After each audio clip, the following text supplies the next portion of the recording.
I had lived 15 years on this mountain without speaking to another soul for longer than 10 minutes. Today, I stood before 200 people, my hand gripping the handle of my timber axe, my mouth forming 5 words that would change everything. The child is mine. But I knew the truth. It was a lie. And the baby growing inside that young schoolteacher could belong to anyone except me. My name is Ezra Wolf, and I am a man who learned too late that silence is not the same as peace. The morning of September 15th, 1878, began like any Sunday in Timber Ridge, Montana. The church bell rang across the valley calling the faithful to worship. I had no intention of answering. I never did. The mountain provided all the worship I needed. The wind through the pines, the elk bugling at dawn, the creek running clear over stone. These were my hymns. These required no congregation. But something pulled me down that day. Call it instinct. Call it the ghost of my sister whispering in my ear. Call it whatever name makes sense to you.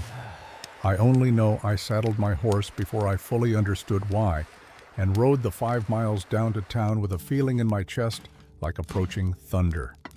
The church stood at the center of Timber Ridge, white-painted wood with a steeple that reached toward heaven like a finger pointing at God. 200 souls packed in, kid, maybe more. I could hear the murmur of voices before I even tied my horse to the rail. Not hymns, not prayer. The ugly sound of judgment. I pushed through the doors. Every head turned. Ezra Wolf, the mountain hermit, come down from his isolation. Some faces showed surprise. Others showed something closer to fear. I had that effect on people. I stood 6'3", broad through the shoulders from 15 years of felling timber. My beard had gone gray at the temples. My hands were scarred from axe and saw. I looked like what I was, a man who had chosen the wilderness over civilization, and wore that choice in every weathered line of his face. But I was not looking at them. I was looking at her. Anna Merrick stood at the front of the church, alone, surrounded by the congregation like a prisoner awaiting sentence. She was 26 years old, slender except for the swell of her belly that no amount of loose clothing could hide. 7 months pregnant, I would learn later, maybe more.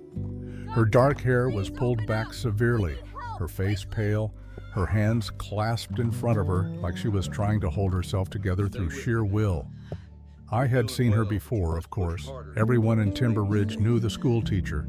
She had arrived 8 months earlier from back east, Boston, they said, with letters of reference and a quiet dignity that made the children love her and the mothers trust her. She taught in the one-room schoolhouse at the edge of town, and she taught well. Even the half-breed children, the ones other teachers turned away, found welcome in her classroom. I had watched her sometimes from a distance when I came to town for supplies, watched her walk the children out at day's end, patient and kind, watched her gather wildflowers along the trail for the schoolroom, watched her exist in the world with a gentleness I had forgotten was possible. Now she stood accused. Judith Harwell presided over the proceedings like a judge at trial. Judith was 58, the widow of the former mayor, a woman made of iron and righteousness. She had lost her daughter 20 years ago to scandal, and that loss had hardened her into something sharp enough to cut. This woman, Judith declared, her voice carrying to every corner of the church, has been teaching our children while carrying evidence of her sin. She came to us with lies, presented herself as virtuous, and now stands before God in this community, heavy with a bastard child refusing to name the father. Anna said nothing. Her jaw was set, her eyes fixed on some point beyond the congregation. I recognized that look. I had worn it myself 15 years ago, when the world demanded answers I could not give. Miss Merrick, Reverend Pike spoke from his pulpit. He was a good man, caught between his conscience and his congregation. These are serious accusations. You must defend yourself. Who is the father of your child? The silence stretched. Anna's hands trembled, but she kept them clasped tight. I could see her knuckles going white. If you will not tell us, Judith continued, her voice rising with fervor, then you force our hand. We cannot allow a woman of loose morals to shape our children's minds. You will leave Timber Ridge, today, before sunset. Take whatever belongings you can carry and go. We will not have your shame poisoning our town. The congregation murmured agreement. I saw mothers pulling their children closer as if sin were contagious. I saw men nodding, satisfied that justice was being served. I saw the whole ugly machinery of moral certainty grinding forward, about to crush a woman whose only crime was being human. And I saw my sister, not literally. Lily had been dead for 15 years, but I saw her face in Anna's fear, saw her isolation in Anna's silence, saw the moment when a community decides that one person must be sacrificed so the rest can feel righteous. Lily had been 19, pregnant, alone, and I had been 300 miles away, working a mine in Idaho, when the good people of Denver drove her out of town. By the time I got word, by the time I rode back through mountain passes and across high plains, Lily was dead. I found her in an abandoned cabin 40 miles from anywhere, where she had tried to give birth alone. She did not survive it. Neither did her baby. I buried them both in ground so frozen I had to use dynamite to break it. I buried them, and I swore I would never let it happen again. Never stand by while the righteous destroyed the vulnerable. Never choose silence over action, no matter the cost. So I stood. The scrape of my boots on the wooden floor echoed through the church. 200 faces turned toward me. I walked down the center aisle, my hand still gripping my axe, though I had no intention of using it. The weight of it was comfort. Reminder that I was not powerless. I stopped 10 feet from Anna Merrick. She looked at me with wide eyes, brown and deep and filled with something between hope and terror. She had no idea who I was. We had never spoken. I was a stranger walking toward her out of the congregation's midst, and she could not know if I was friend or enemy. The child is mine, I said. 4 words. Simple, declarative, absolute. The church erupted. Voices rose in shock and disbelief. Judith Harwell's face flushed crimson.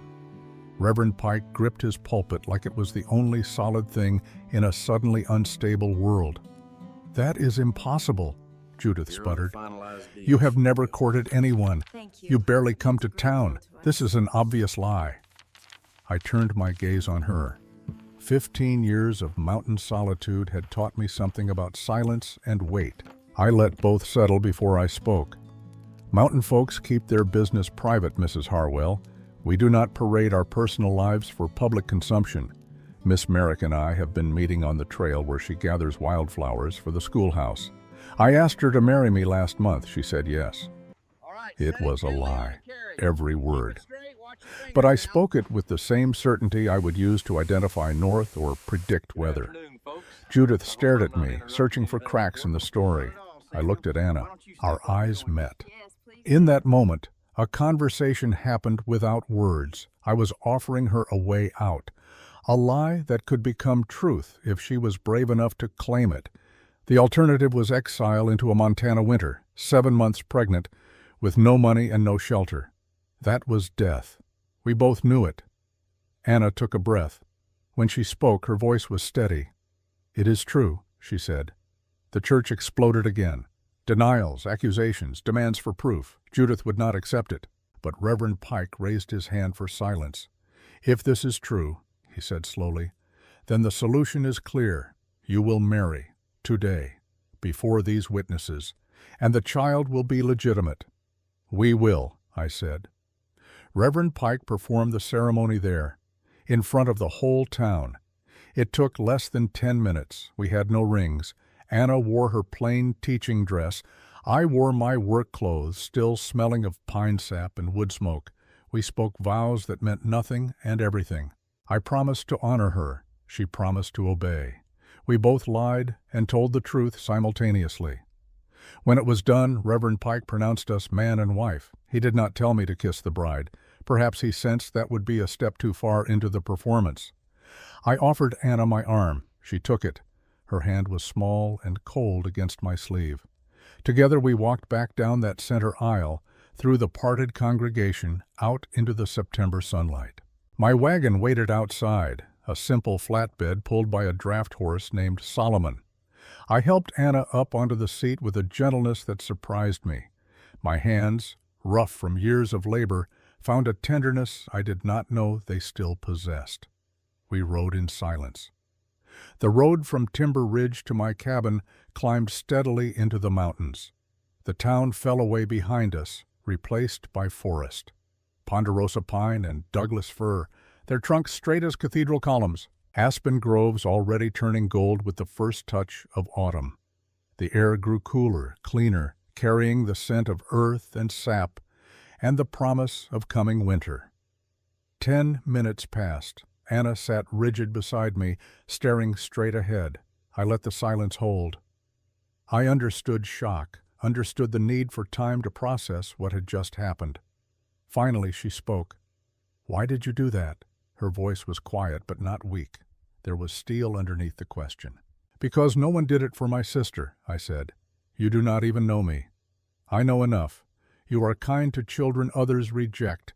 You gather flowers to make a schoolroom beautiful. You refuse to name the father even when it would have saved you. That tells me what I need to know." Anna turned to look at me fully for the first time. Her eyes searched my face, looking for ulterior motive, hidden agenda, the catch that must exist somewhere in this impossible rescue. "The baby," she said. "It is not yours." "I know." "Then why claim it?" "Because it needs a father, and you need a husband, and I stopped. I did not have words for what I needed. Redemption, maybe. A second chance, a way to make 15 years of guilt mean something other than waste. Anna studied me a moment longer, then nodded slowly. She turned back to face the road. We continued in silence. The trail narrowed as we climbed higher. Solomon knew the way without guidance. I had built my cabin 7 miles from town, high enough that winter came early and stayed late, far enough that neighbors were a concept rather than a reality. As we rounded a bend, I saw him. A man stood beside the trail, half hidden by the shadow of a large pine. He was perhaps 32, well-dressed in a manner that spoke of money and status. Dark suit, clean-shaven face, hair pomaded back. He looked out of place in the wilderness, like a banker who had wandered too far from his office. When he saw the wagon, he stepped forward into the light. Anna went rigid beside me. Her hand gripped the edge of the seat so hard I heard wood creak. The man stared at Anna with an expression I recognized. Shock mixed with anger, mixed with something like possession. The look of a man seeing something he considered his being taken by another. I did not stop the wagon. I kept Solomon moving at the same steady pace. As we passed, the man's eyes shifted to me. We locked gazes for 3 seconds. In that brief moment, I read threat, calculation, and barely contained rage. Then we were past him, and the trail curved again, taking him from view. "You know him," I said. It was not a question. Anna did not answer immediately. When she did, her voice was tight with something that might have been fear or might have been fury. "His name is Owen Crestwood. He owns the timber mill in town. Half the businesses, too. He is the father of my child." I processed this. He refused to marry you. Worse, he cannot marry me. He already has a wife. In Seattle. He never told me until after I was pregnant. Then he gave me $200 and told me to handle it quietly.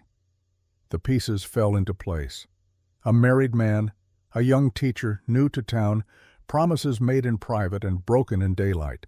It was an old story. The oldest story. "He will not let this stand," Anna continued. "He will come for me, for the baby, not because he loves either of us, but because he cannot stand to lose." I considered this. Owen Crestwood, timber mill owner, rich man, powerful man. The kind of man who was accustomed to getting what he wanted and crushing what stood in his way. I thought about the cabin ahead, 1 room, 1 bed, a fireplace and a table and shelves of books. It was built to house one man in solitude. Now it would shelter three: a stranger I had married, a baby not mine, and the enemies that came with them. "Let him come," I said. We rode the rest of the way without speaking. The cabin appeared through the trees as the sun touched the western peaks. It was small, built with my own hands from timber I had felled and milled myself. Log walls chinked with clay, stone chimney, shake roof, a porch just wide enough for 2 chairs I had never needed until now. I helped Anna down from the wagon.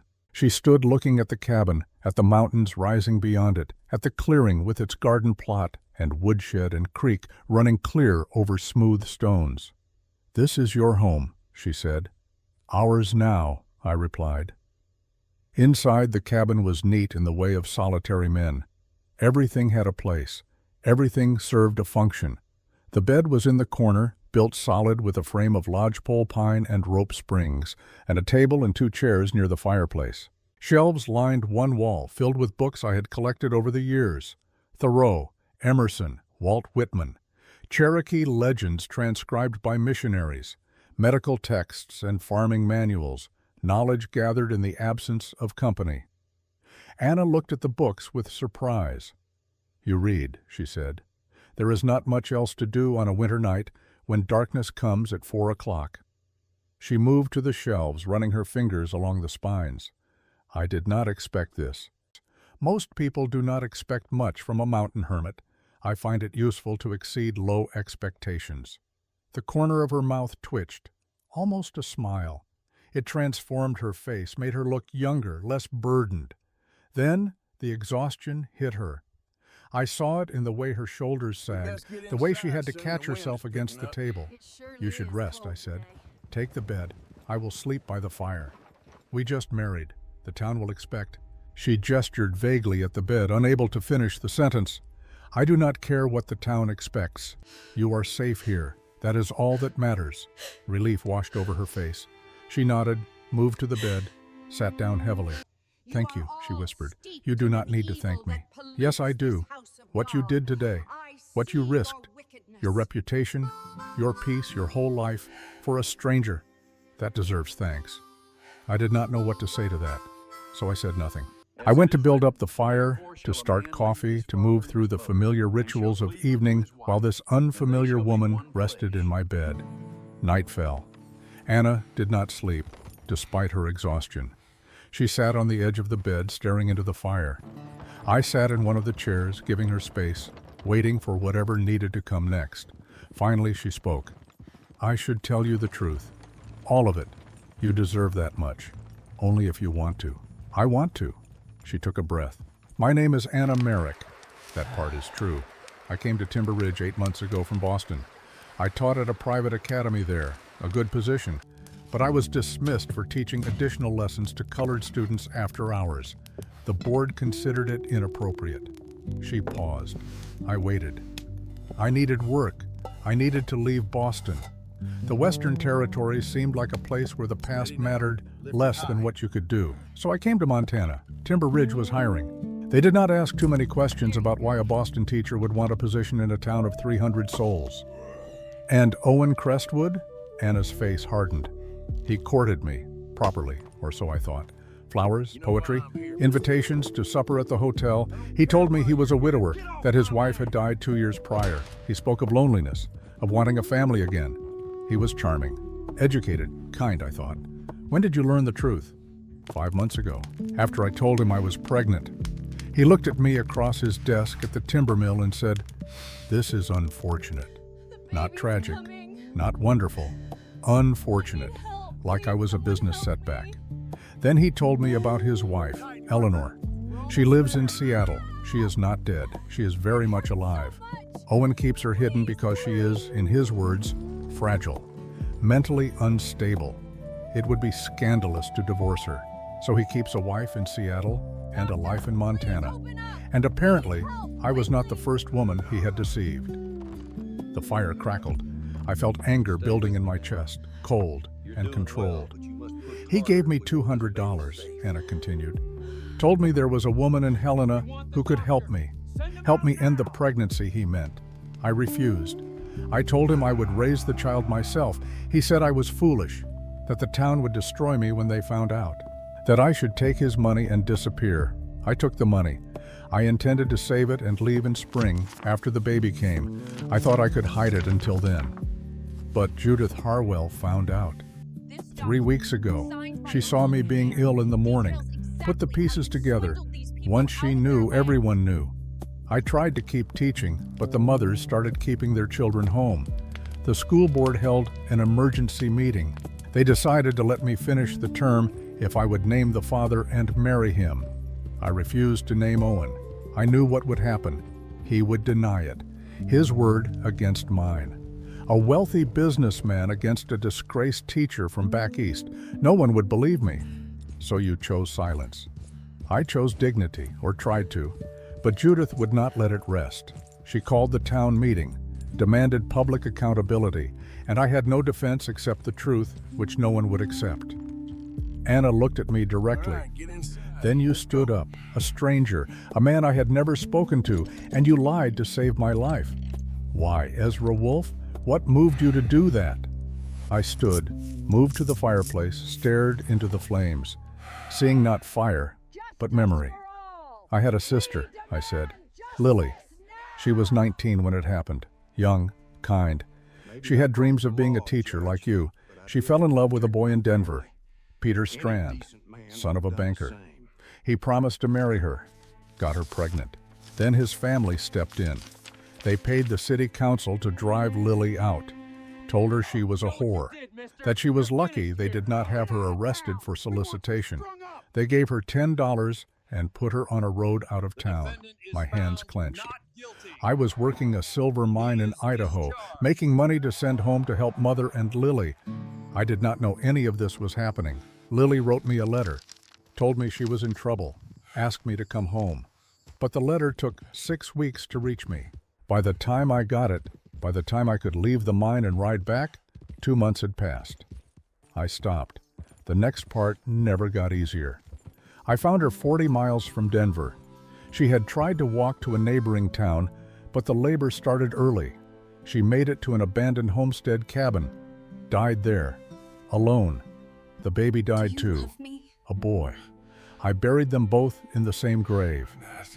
Anna made a sound, soft, anguished. I swore that day I would never let it happen again, I continued.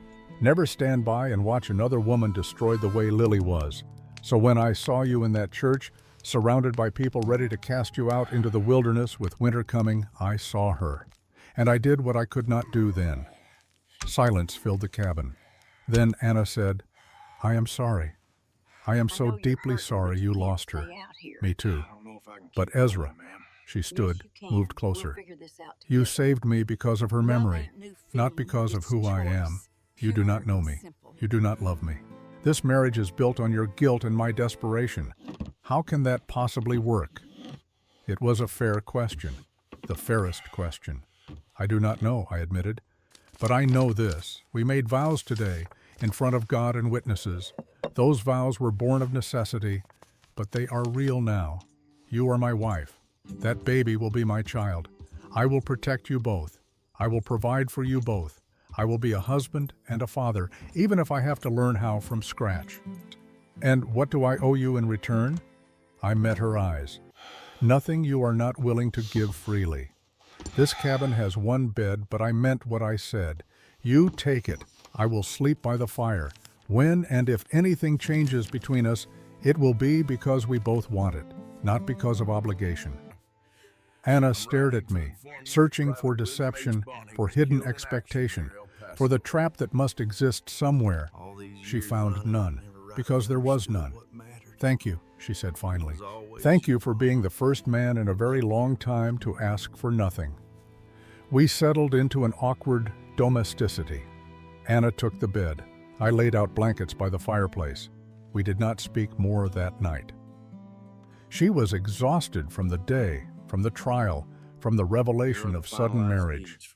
I was exhausted from 15 years of isolation suddenly shattered. I lay by the fire, listening to her breathing even out into sleep. Outside, night wind moved through the pines. An owl called. The creek murmured over stones. The mountain held us in its ancient embrace. I thought about Owen Crestwood, standing beside the trail with rage in his eyes. I thought about the town, already whispering about the strange marriage. I thought about winter coming, and a baby coming, and a life I had not planned suddenly spreading before me like unknown territory. But mostly I thought about Lily, about the promise I made 15 years ago, standing over her grave with dirt on my hands and murder in my heart. I had sworn to make her death mean something, to turn her tragedy into someone else's salvation. Today, maybe, I had kept that promise. The fire burned low. I added another log, watched sparks spiral up the chimney into darkness. Tomorrow would bring its own challenges, but tonight, Anna Merrick was safe. Tonight no one would drive her into the wilderness to die alone. That was enough. For now, it was enough. I closed my eyes and slept better than I had in 15 years. Morning came with the smell of coffee and the sound of Anna moving quietly around the cabin. I woke to find her at the stove, coaxing heat from the embers I had banked the night before.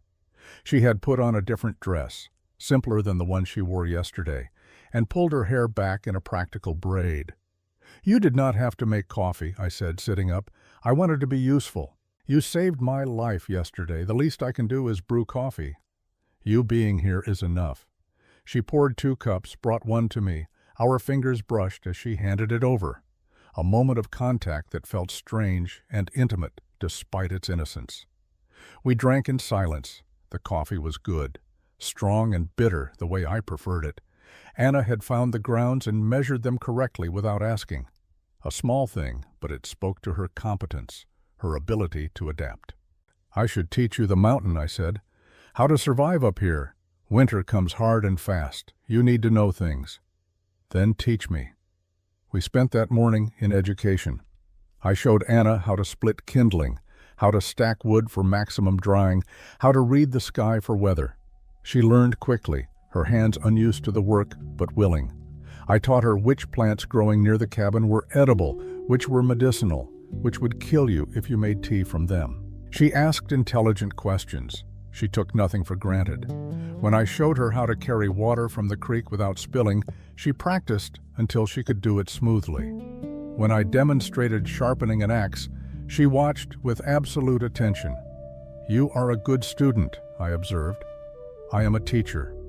We make the best students because we understand how learning works." By afternoon, she was exhausted. Pregnancy and exertion combined to drain her. I insisted she rest. She did not argue. She lay down on the bed and was asleep within minutes. I went out to the woodshed, began the endless work of splitting logs for winter, the rhythm of the maul rising and falling, the crack of wood splitting clean, the smell of fresh-cut pine. These were my meditations. These allowed thought without the burden of consciousness. I was 3 dozen logs in when I heard hoofbeats. 1 horse, moving fast, coming up the trail from town. I set down the maul, wiped sweat from my face, waited. Owen Crestwood emerged from the trees on a bay gelding that probably cost more than most men in Timber Ridge made in a year. He saw me and reined in 20 yards from the cabin. We regarded each other across that distance. Owen dismounted with the careful movements of a man who did not often ride, but wanted to appear competent. "Mr. Wolf," he said. His voice was educated, controlled. The voice of a man used to boardrooms and negotiations. "I believe we need to have a conversation." "Speak then," I said. Owen glanced at the cabin. "Is Anna inside?" "My wife is resting. You will speak to me." Something flickered in Owen's eyes. Anger, quickly suppressed. "Of course, your wife." He said the word like it tasted bitter. "That was quite a performance yesterday. Very dramatic, very heroic. But we both know the truth, do we not?" "What truth would that be?" "That you are not the father of her child. That you stood up in that church and lied to the entire congregation. That this marriage is a sham designed to save her reputation." I picked up the maul again, tested its weight. "If you have an accusation, make it plain." Owen took a step closer. "The child Anna carries is mine. Mine by blood, mine by right. I made a mistake, I admit that. I should have handled the situation more delicately, but I am prepared to correct that mistake now. How generous. I am serious, Wolf. I will provide for the child. Anna can live in town, in a house I will purchase. I will ensure the baby wants for nothing. All I ask is that you end this farce of a marriage and let nature take its proper course. Nature, I repeated. Is that what you call abandoning a pregnant woman and paying her to disappear? Owen's composure cracked slightly. I had responsibilities, a wife in Seattle, business concerns. I could not simply marry Anna, no matter how much I might have wished to. You could have told her the truth from the beginning. You could have been honest instead of feeding her lies about being a widower. Who told you that? Owen's eyes narrowed. Anna, I suppose. Did she also tell you she pursued me? That she made it very clear she was available? That she was looking for a husband with means? No, because that is a lie, and you know it. Owen smiled. It was not a pleasant expression. You are defending a woman you do not know, Wolf. You are playing knight-errant for a damsel who may not be as innocent as you imagine. But fine, believe what you wish. My offer stands. $10,000. Annul the marriage. Anna and the child will be cared for. You can return to your mountain and your isolation. Everyone wins. $10,000. It was a staggering sum. More money than I would see in 20 years of logging and trapping. Enough to buy land, build a real house, live comfortably for decades. I looked Owen Crestwood in the eye. No. No?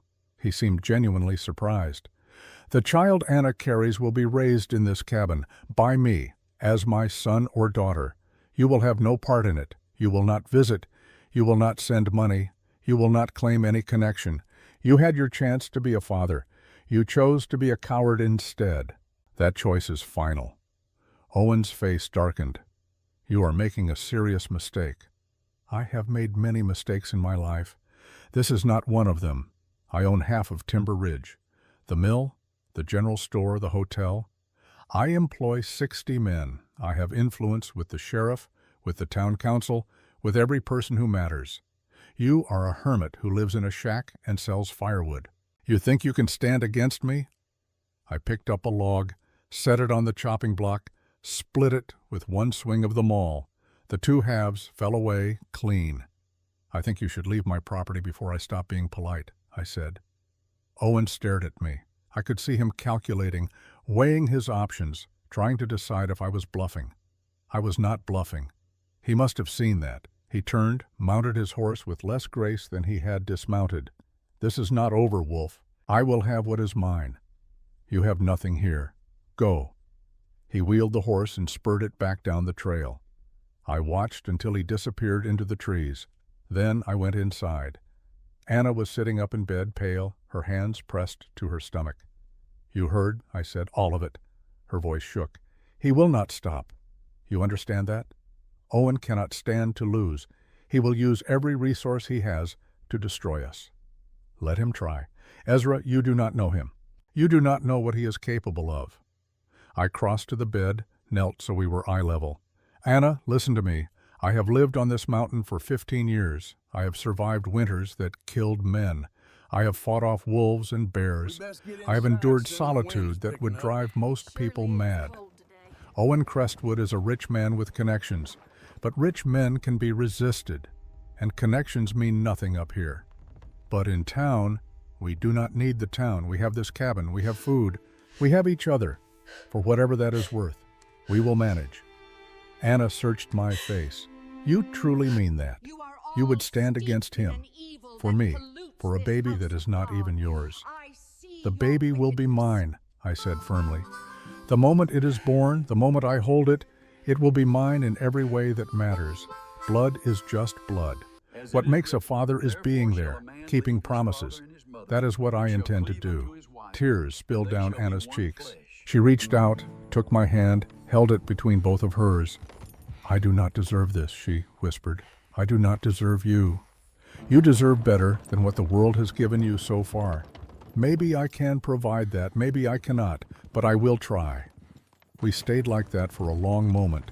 Then Anna gasped, her hands flying to her belly. "What is it?" I asked, alarm spiking through me. "The baby. It is moving, kicking." She looked at me with wonder and fear, stronger than usual. "Is that normal?" "I do not know. I have never done this before." As if in answer, Anna gasped again. This time pain crossed her face, real pain. "Ezra," she said, her voice tight, "something is wrong." I had delivered calves and foals. I had helped bring life into the world in animal form, but I had never attended a human birth, and the fear that gripped me was unlike anything I had felt in years. "We need to get you to town," I said, "and to Doc Wheeler." "It is too soon. The baby is not due for 2 more months." "Then we get you to the doctor now." I helped Anna stand, wrapped her in a blanket, guided her toward the door. Every movement seemed to cause her pain. By the time we reached the wagon, she was doubled over, breathing in sharp gasps. I drove Solomon harder than I ever had, pushing the old horse down the mountain trail at a pace that bordered on reckless. Anna gripped the side of the wagon, her face white, sweat beading on her forehead despite the cool air. We had made it halfway to town when we found him. A man lay in the middle of the trail, beaten nearly to death. I hauled on the reins. Solomon stopped, snorting. I jumped down, approached carefully. The man was young, maybe 25, dressed in the rough clothes of a working man. His face was a mass of bruises and blood. One eye was swollen shut. His breathing was shallow and labored. "Dear God," Anna said from the wagon, "is he alive?" I checked for a pulse, found one, weak but present. "Barely." The man's good eye flickered open. He tried to speak. Blood bubbled from his lips. I leaned close. "Save your strength. I will get you help." "Owen," the man whispered. His voice was like gravel scraping. "Owen paid them, said to kill. Kill who?" But the man's eye closed. He went limp. I looked back at Anna.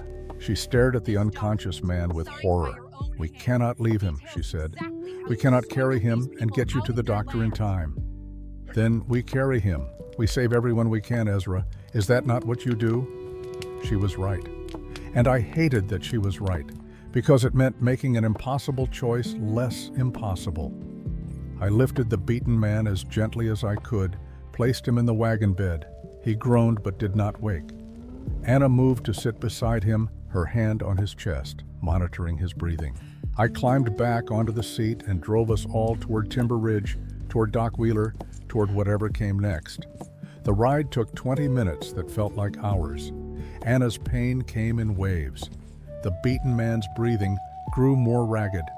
I focused on driving, on navigating the trail, on getting all of us to safety before death claimed anyone. Timber Ridge appeared ahead, lights in windows, the church steeple rising against the darkening sky.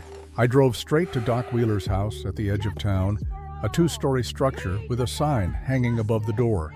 I pounded on that door hard enough to shake it on its hinges. Doc Wheeler answered, a man of 65 with gray hair and steady hands. He took one look at Anna, one look at the man in the wagon, and did not waste time with questions. "Bring him inside," he commanded. "Martha, I need you." Martha Wheeler appeared, the doctor's wife, a competent woman who had assisted at more births than anyone in the territory. She took Anna's arm, guided her inside. I carried the beaten man into Doc's surgery, laid him on the examination table. The doctor was already washing his hands, preparing instruments. "Who is he?" Doc asked. "I do not know. Found him on the trail. Someone beat him nearly to death." Doc examined the man with quick efficiency. "Samuel Pike, the deputy sheriff." "Reverend Pike's boy." He looked up at me. "Who did this?" He said Owen Crestwood paid men to kill someone. He passed out before he could say who. Doc's expression darkened. "Wait outside, Ezra. I will do what I can." I went into the hallway. From another room, I could hear Anna crying out in pain. The sound cut through me like a blade. I stood there, helpless, while 2 lives hung in balance behind closed doors. Time became meaningless. Minutes or hours, I could not tell. I paced the narrow hallway, my boots wearing a pattern in the wood floor. Finally, a door opened. Martha Wheeler emerged, her face tired, but smiling. "You have a daughter," she said. "Small. Early." but breathing. Strong lungs for such a tiny thing. Relief flooded through me so intensely I had to lean against the wall. And Anna? Exhausted, lost some blood, but she will recover. Martha studied me. You can see them now, but be gentle. Anna has been through an ordeal. I followed her into the room. Anna lay in a bed, pale and drawn, her hair damp with sweat, but her eyes were open and alert. In her arms, wrapped in a blanket, was a baby. Impossibly small, red-faced and wrinkled.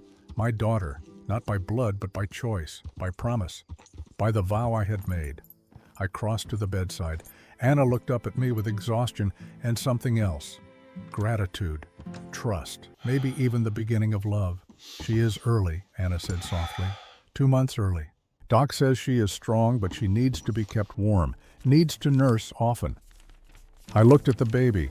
She was awake, her eyes unfocused but searching. One tiny fist had escaped the blanket. I reached out, let her wrap her fingers around my thumb. She is perfect, I said. Would you like to hold her? Anna shifted, preparing to hand the baby to me, but I shook my head. Not yet. Let her stay with you. You need each other right now. Anna nodded, pulled the baby closer. The infant made a small sound, not quite a cry. Anna began to hum, some lullaby from her own childhood. I watched them, mother and daughter, my wife and my child. A family I had never planned, thrust upon me by circumstance, becoming real in this moment. Doc Wheeler appeared in the doorway. The deputy will live, barely. Whoever worked him over knew what they were doing. Ribs broken, internal bleeding. He is lucky to be alive. Has he said anything more? Not yet. But when he does, we will need to take his testimony to the marshal. If Owen Crestwood is hiring men to commit violence, that changes things. A commotion from outside interrupted us. Voices raised, the sound of many people approaching. Doc went to the window, looked out, cursed under his breath. What is it? I asked. Judith Harwell and half the town council. They are coming to the door. I moved to the window. Outside, torches lit the darkness. Judith led the procession, her face set in lines of righteous anger. Behind her, a dozen townspeople, including Owen Crestwood himself. They want to examine the baby, Doc said grimly, to prove or disprove your claim of paternity based on the timing. Let them try, I said. But Anna spoke up, her voice weak but determined. No, let them in. I am tired of hiding, tired of shame. Let them come. Let them see the truth. I looked at her. You do not have to do this. Yes, I do. If we want peace, if we want this family to survive, we cannot run from them. We face them. Together. She was right, and she was braver than I had given her credit for. Together, I agreed. Doc Wheeler opened the door. The crowd filed in, filling the small house to capacity. Judith Harwell led them straight to Anna's room. We demand to see the child, Judith announced. We demand medical testimony about the timing of the birth. Doc Wheeler stepped forward. I will give you medical testimony. The child was born premature, approximately 2 months early, based on her size and development. This is consistent with conception occurring either before or shortly after Mrs. Wolfe arrived in Timber Ridge 8 months ago. Which means it could be Mr. Wolfe's child, Reverend Pike said quietly. Or it could not be. There is no way to know for certain. Unless Anna tells us the truth, Judith said. She turned to Anna. Who is the father, Mrs. Wolfe? Who? Anna looked at each of them in turn. Then her gaze settled on Owen Crestwood, who stood at the back of the crowd trying to appear neutral. The father, Anna said clearly, is standing in this room. But he gave up any right to that title when he abandoned me 5 months ago. Gasps rippled through the crowd. All eyes turned to follow Anna's gaze. Owen Crestwood went white. This is slander, he said quickly. I have never had relations with this woman. But Anna continued, her voice growing stronger. Owen Crestwood courted me, lied to me about being a widower, got me pregnant, then revealed he had a wife in Seattle and gave me money to disappear. These are facts. and I will swear to them before any judge, any marshal, anyone who will listen." The crowd erupted in chaos. Accusations flew. Owen tried to defend himself, but his voice was drowned out. Then a new voice cut through the noise. "She is telling the truth." Everyone turned. In the doorway stood a woman none of them had seen before. She was perhaps 35, dressed in traveling clothes, her face elegant and composed. "My name is Eleanor Crestwood," the woman said. "I am Owen's wife. The wife he told you all was mentally ill and confined in Seattle. As you can see, I am quite sane, and I have hired investigators to track my husband's activities. Miss Merrick, Mrs. Wolfe, is the fourth woman Owen has impregnated and abandoned in the past 5 years." She pulled documents from her bag. "I have proof, names, dates, payments made to silence the women. Owen Crestwood is a serial adulterer and a liar, and I am divorcing him." Owen tried to speak, tried to defend himself, but Eleanor's revelation had destroyed any credibility he might have had. The crowd turned on him, their righteous anger finding a new target. Judith Harwell looked from Eleanor to Anna to me. I saw something shift in her face, realization, shame. "We were wrong," Judith said quietly. "We condemned Anna without knowing the full truth. We nearly drove her to her death. And Mr. Wolfe, Ezra, saved her when we were ready to destroy her." She turned to the crowd. "We owe them an apology, all of us." Reverend Pike nodded. "More than an apology. We owe them support." The mood in the room shifted. Owen Crestwood, sensing his position crumbling, tried to leave, but the crowd blocked his way. "The marshal will want to speak with you," Reverend Pike said, "about the attack on my son, about your business practices, about many things." Owen's face twisted with rage and fear, but he was trapped. His power, built on lies and intimidation, was collapsing. I turned back to Anna. She held our daughter close, tears streaming down her face. Not tears of shame now, tears of relief. "It is over," I said softly. "Is it?" She looked up at me. "Owen is ruined. The town knows the truth. But what about us, Ezra? What are we now?"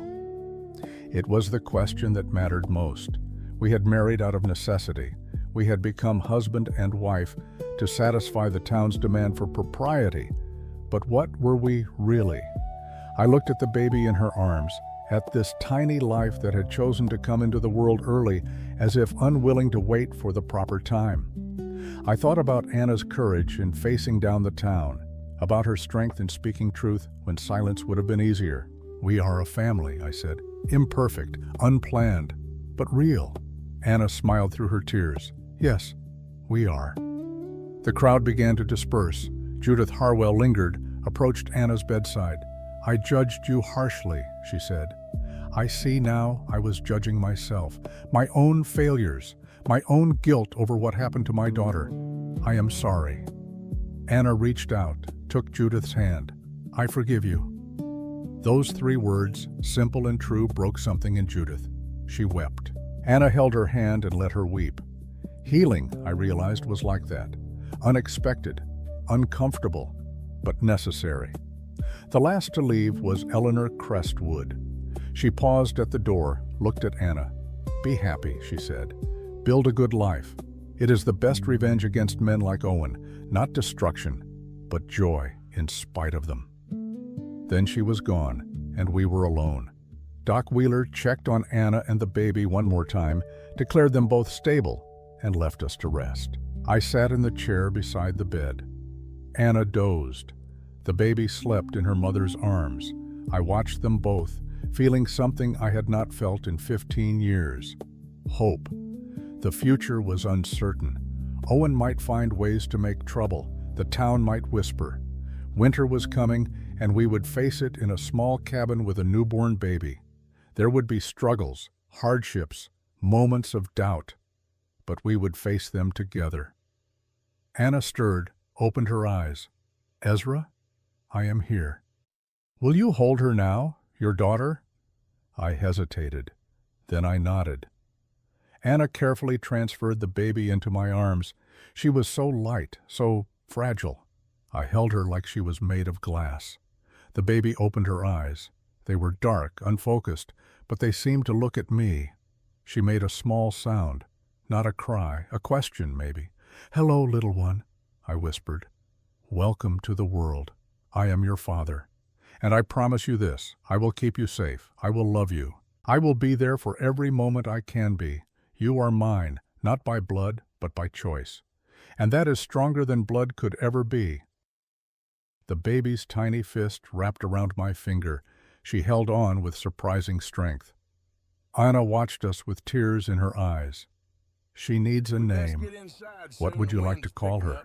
Anna thought for a moment. Then she smiled. "Lily.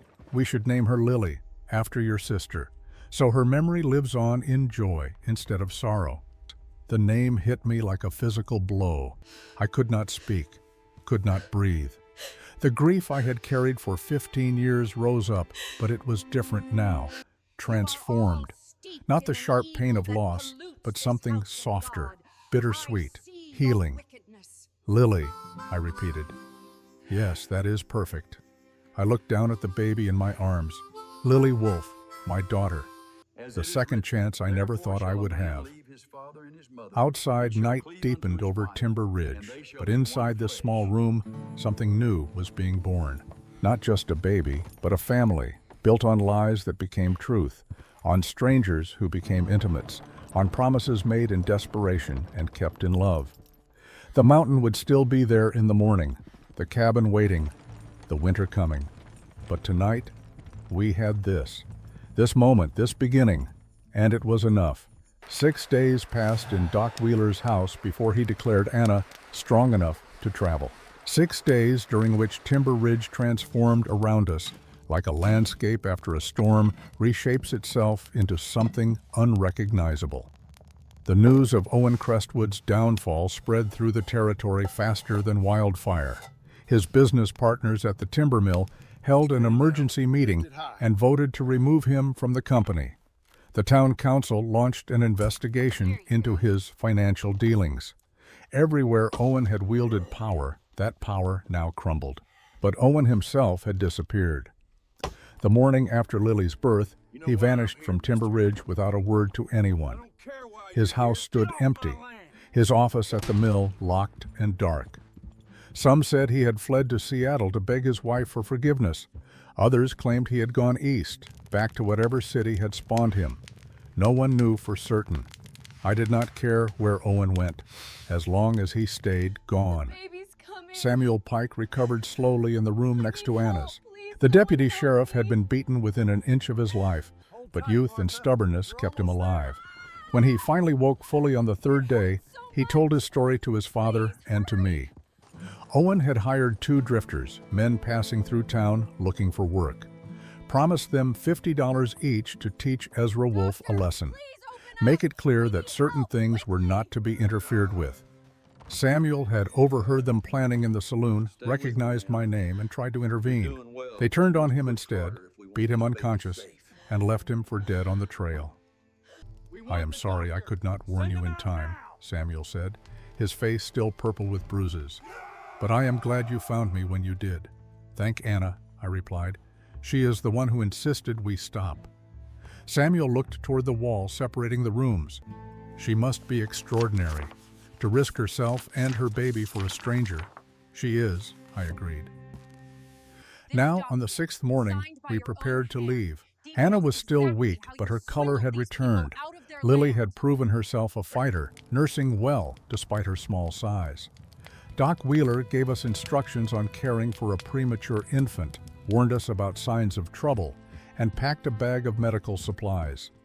"You will need to bring her back in 2 weeks for examination," he said. "Sooner if she shows any distress. Premature babies are fragile, Ezra. You must watch her constantly." "I will." Martha Wheeler had prepared a basket of food for the journey along with blankets and supplies for the baby. As she handed it to me, she squeezed my arm. "You are a good man, Ezra Wolf, better than most realize. That child is blessed to have you as her father."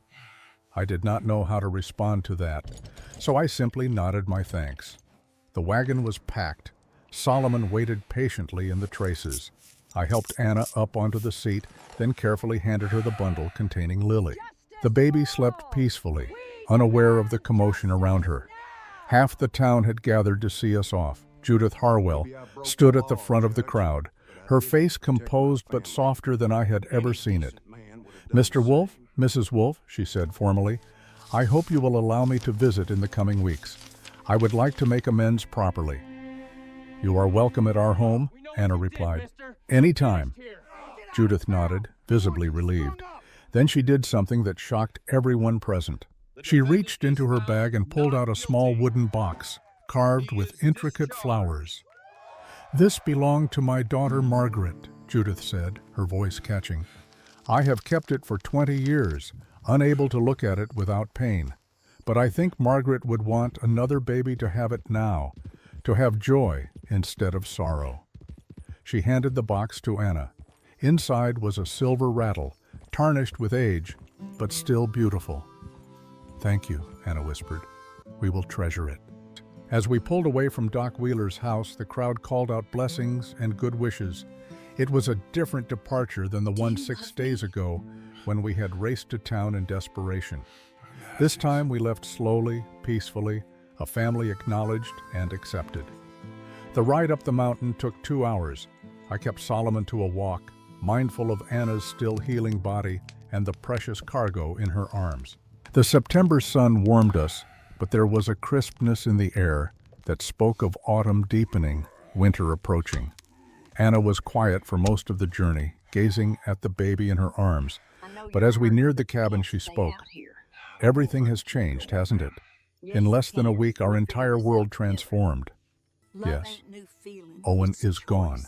The town knows the truth. Lily is here." She paused. "But what about us, Ezra? You and me? What are we to each other now?" It was the question I had been avoiding. In the chaos of the birth, the revelation about Owen, the collapse of his power, Anna and I had not spoken about the fundamental nature of our relationship. We were married legally. We shared a child. But we were still strangers in many ways. "I do not know," I admitted.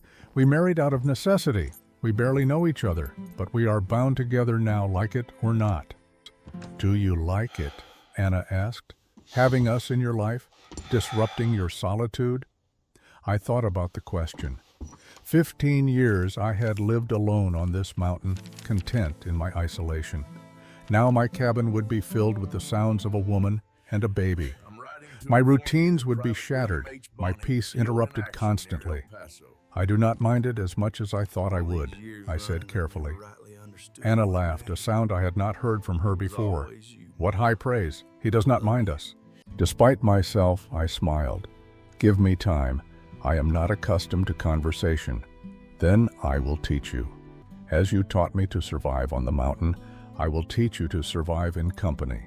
The cabin appeared through the trees, exactly as I had left it, but it looked different now. Not empty, not lonely, just waiting. I helped Anna down, carried Lily inside while Anna followed slowly. She was still weak, moving carefully to avoid tearing the stitches Doc Wheeler had placed. Inside, I had prepared as best I could. Fresh linens on the bed, fire laid ready to light, water drawn from the creek.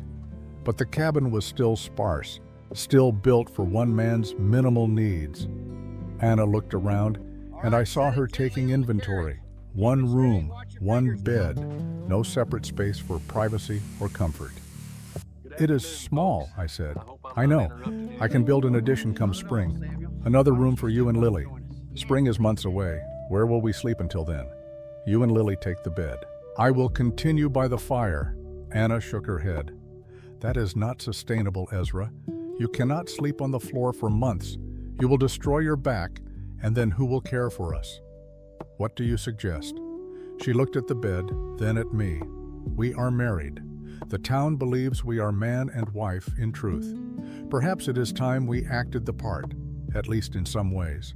My heart began to beat faster. "What are you saying?" "I am saying we could share the bed, for warmth, for practicality. Nothing more unless we both choose it. But we are adults, Ezra. We can be mature about this." She was right. But the thought of lying beside her through the long nights filled me with something between anxiety and longing. "If you are comfortable with that arrangement," I said. "I am." She smiled slightly. "Besides, Lily will be between us, a very effective chaperone." That first night was awkward. We changed in turns, me outside while Anna prepared for bed, then switching. We lay on opposite sides of the mattress with Lily in her cradle beside us, both of us rigid and aware of the other's presence. But exhaustion won over discomfort. Anna fell asleep first, her breathing evening out into the rhythm of deep rest. Then Lily, her small, snuffling sounds gradually quieting. I lay awake longest, listening to them both, adjusting to this new reality of shared space and shared life. Somewhere past midnight, Lily woke crying. Anna stirred but was so exhausted she barely moved. Without thinking, I rose, lifted the baby from her cradle, and walked her around the cabin, humming quietly. The same wordless tune my mother had sung to Lily when she was an infant. The baby settled against my chest, her tiny fist gripping my shirt. She was so small, so vulnerable. Every instinct I possessed told me to protect this child, to keep her safe from every harm the world might throw at her. When she slept again, I placed her back in the cradle. Anna was watching me from the bed, her eyes reflecting firelight. "You are a natural," she whispered. "I have helped with animals, calves, foals. The principle is similar. She is not a calf, Ezra." "I know, she is more important." Anna smiled. "Come back to bed.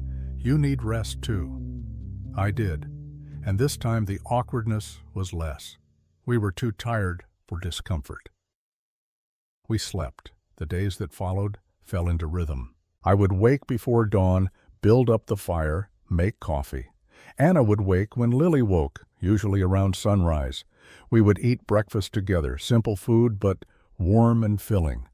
Then I would go out to work while Anna cared for the baby and managed the cabin. At first I worried about leaving them alone, but Anna proved more capable than I had given her credit for. She learned to keep the fire going, to prepare simple meals, to manage despite her lingering weakness. I worked on preparing for winter, splitting wood, smoking meat, gathering the last of the autumn harvest from the garden. The aspen groves turned gold, then lost their leaves. The air grew colder. Snow dusted the highest peaks. In the evenings, we would sit by the fire. Sometimes Anna would read aloud from my books. Sometimes we would simply sit in comfortable silence. Lily would lie on a blanket between us, learning to focus her eyes, to track movement, to be part of our world. 3 weeks passed in this peaceful rhythm. I began to think we might be safe, that Owen's disappearance was permanent, that the worst was behind us. I should have known better. The knock came on a cold October afternoon. 3 sharp raps on the cabin door that made Anna look up from nursing Lily, her face going pale. I answered with my rifle in hand. Sheriff Clayton stood on my porch, looking uncomfortable. Behind him were 2 men I did not recognize, hard faces, cold eyes, the look of men who did violence for pay. "Ezra Wolfe," Sheriff Clayton said, "I am here to place you under arrest." "On what charge?" "Assault. Owen Crestwood has filed a formal complaint stating that you attacked him on your property 3 weeks ago, threatened him with an axe. These gentlemen are witnesses." I looked at the 2 strangers. I have never seen these men before in my life. "They were working for Mr. Crestwood at the time," the sheriff said, "doing survey work on the property line. They saw the whole thing." It was a lie, a complete fabrication, but I saw the trap immediately. Owen had not disappeared. He had been planning, building a case, finding men willing to lie for money. "This is absurd," Anna said from inside the cabin. "Owen Crestwood came here making threats. Ezra defended our home." "That is not what these witnesses say, ma'am, and the law requires me to investigate formal complaints." Sheriff Clayton looked genuinely apologetic. "I am sorry, Ezra, but you need to come to town for a hearing. Judge Harrigan is riding circuit, will be here in 2 days. Until then, You will be held in the jail. I am not leaving my family. You do not have a choice. These men will testify against you. If you resist arrest, it only makes things worse." Anna appeared in the doorway, Lily in her arms. How convenient that Owen files charges just when a judge arrives. How convenient that he finds witnesses after 3 weeks. "The timing is suspicious," Sheriff Clayton admitted. "But my hands are tied. The complaint is legal. I have to act on it." One of the hired men stepped forward, his hand moving toward his belt. I saw the threat clearly. They were hoping I would resist, hoping for an excuse to use force. I thought of Anna, still recovering from childbirth, of Lily, barely a month old, of what would happen to them if I fought and lost. "I will come peacefully," I said, "but only if you allow me to make arrangements for my family first." Sheriff Clayton nodded. "You have 10 minutes. I went inside. Anna was shaking with fury and fear. "They are lying," she said. "Everyone will know they are lying." Truth and law are not always the same thing. I moved quickly, gathering supplies. "You will need more firewood. I cut extra. It is stacked behind the shed. Food is in the larder, enough for 2 weeks if you are careful. Keep the rifle loaded. If anyone comes that you do not trust, fire a warning shot. The sound carries. Someone will hear. Ezra, you cannot leave us." "I have no choice. But this will not stand. Judge Harrigan is fair, from what I hear. When he hears the case, he will see through Owen's lies." I moved to where Anna stood holding Lily. Gently, I took the baby from her arms, held my daughter close, memorizing the weight of her, the smell of milk and innocence. "I will come back," I promised. "I will not let them separate us." I handed Lily back to Anna. Then I did something I had not planned. I leaned forward and kissed Anna's forehead. Brief, chaste, but intentional. "Be strong," I said. "You are stronger than anyone realizes." "So are you." I walked out to the porch. Sheriff Clayton had the decency to not use shackles. We mounted horses, his and a spare for me. The 2 hired men rode behind us. As we started down the trail, I looked back. Anna stood in the cabin doorway, Lily in her arms, her face set with determination. She raised one hand in farewell. I raised mine in return. Then the trees blocked my view, and they were gone. The ride to Timber Ridge took 2 hours.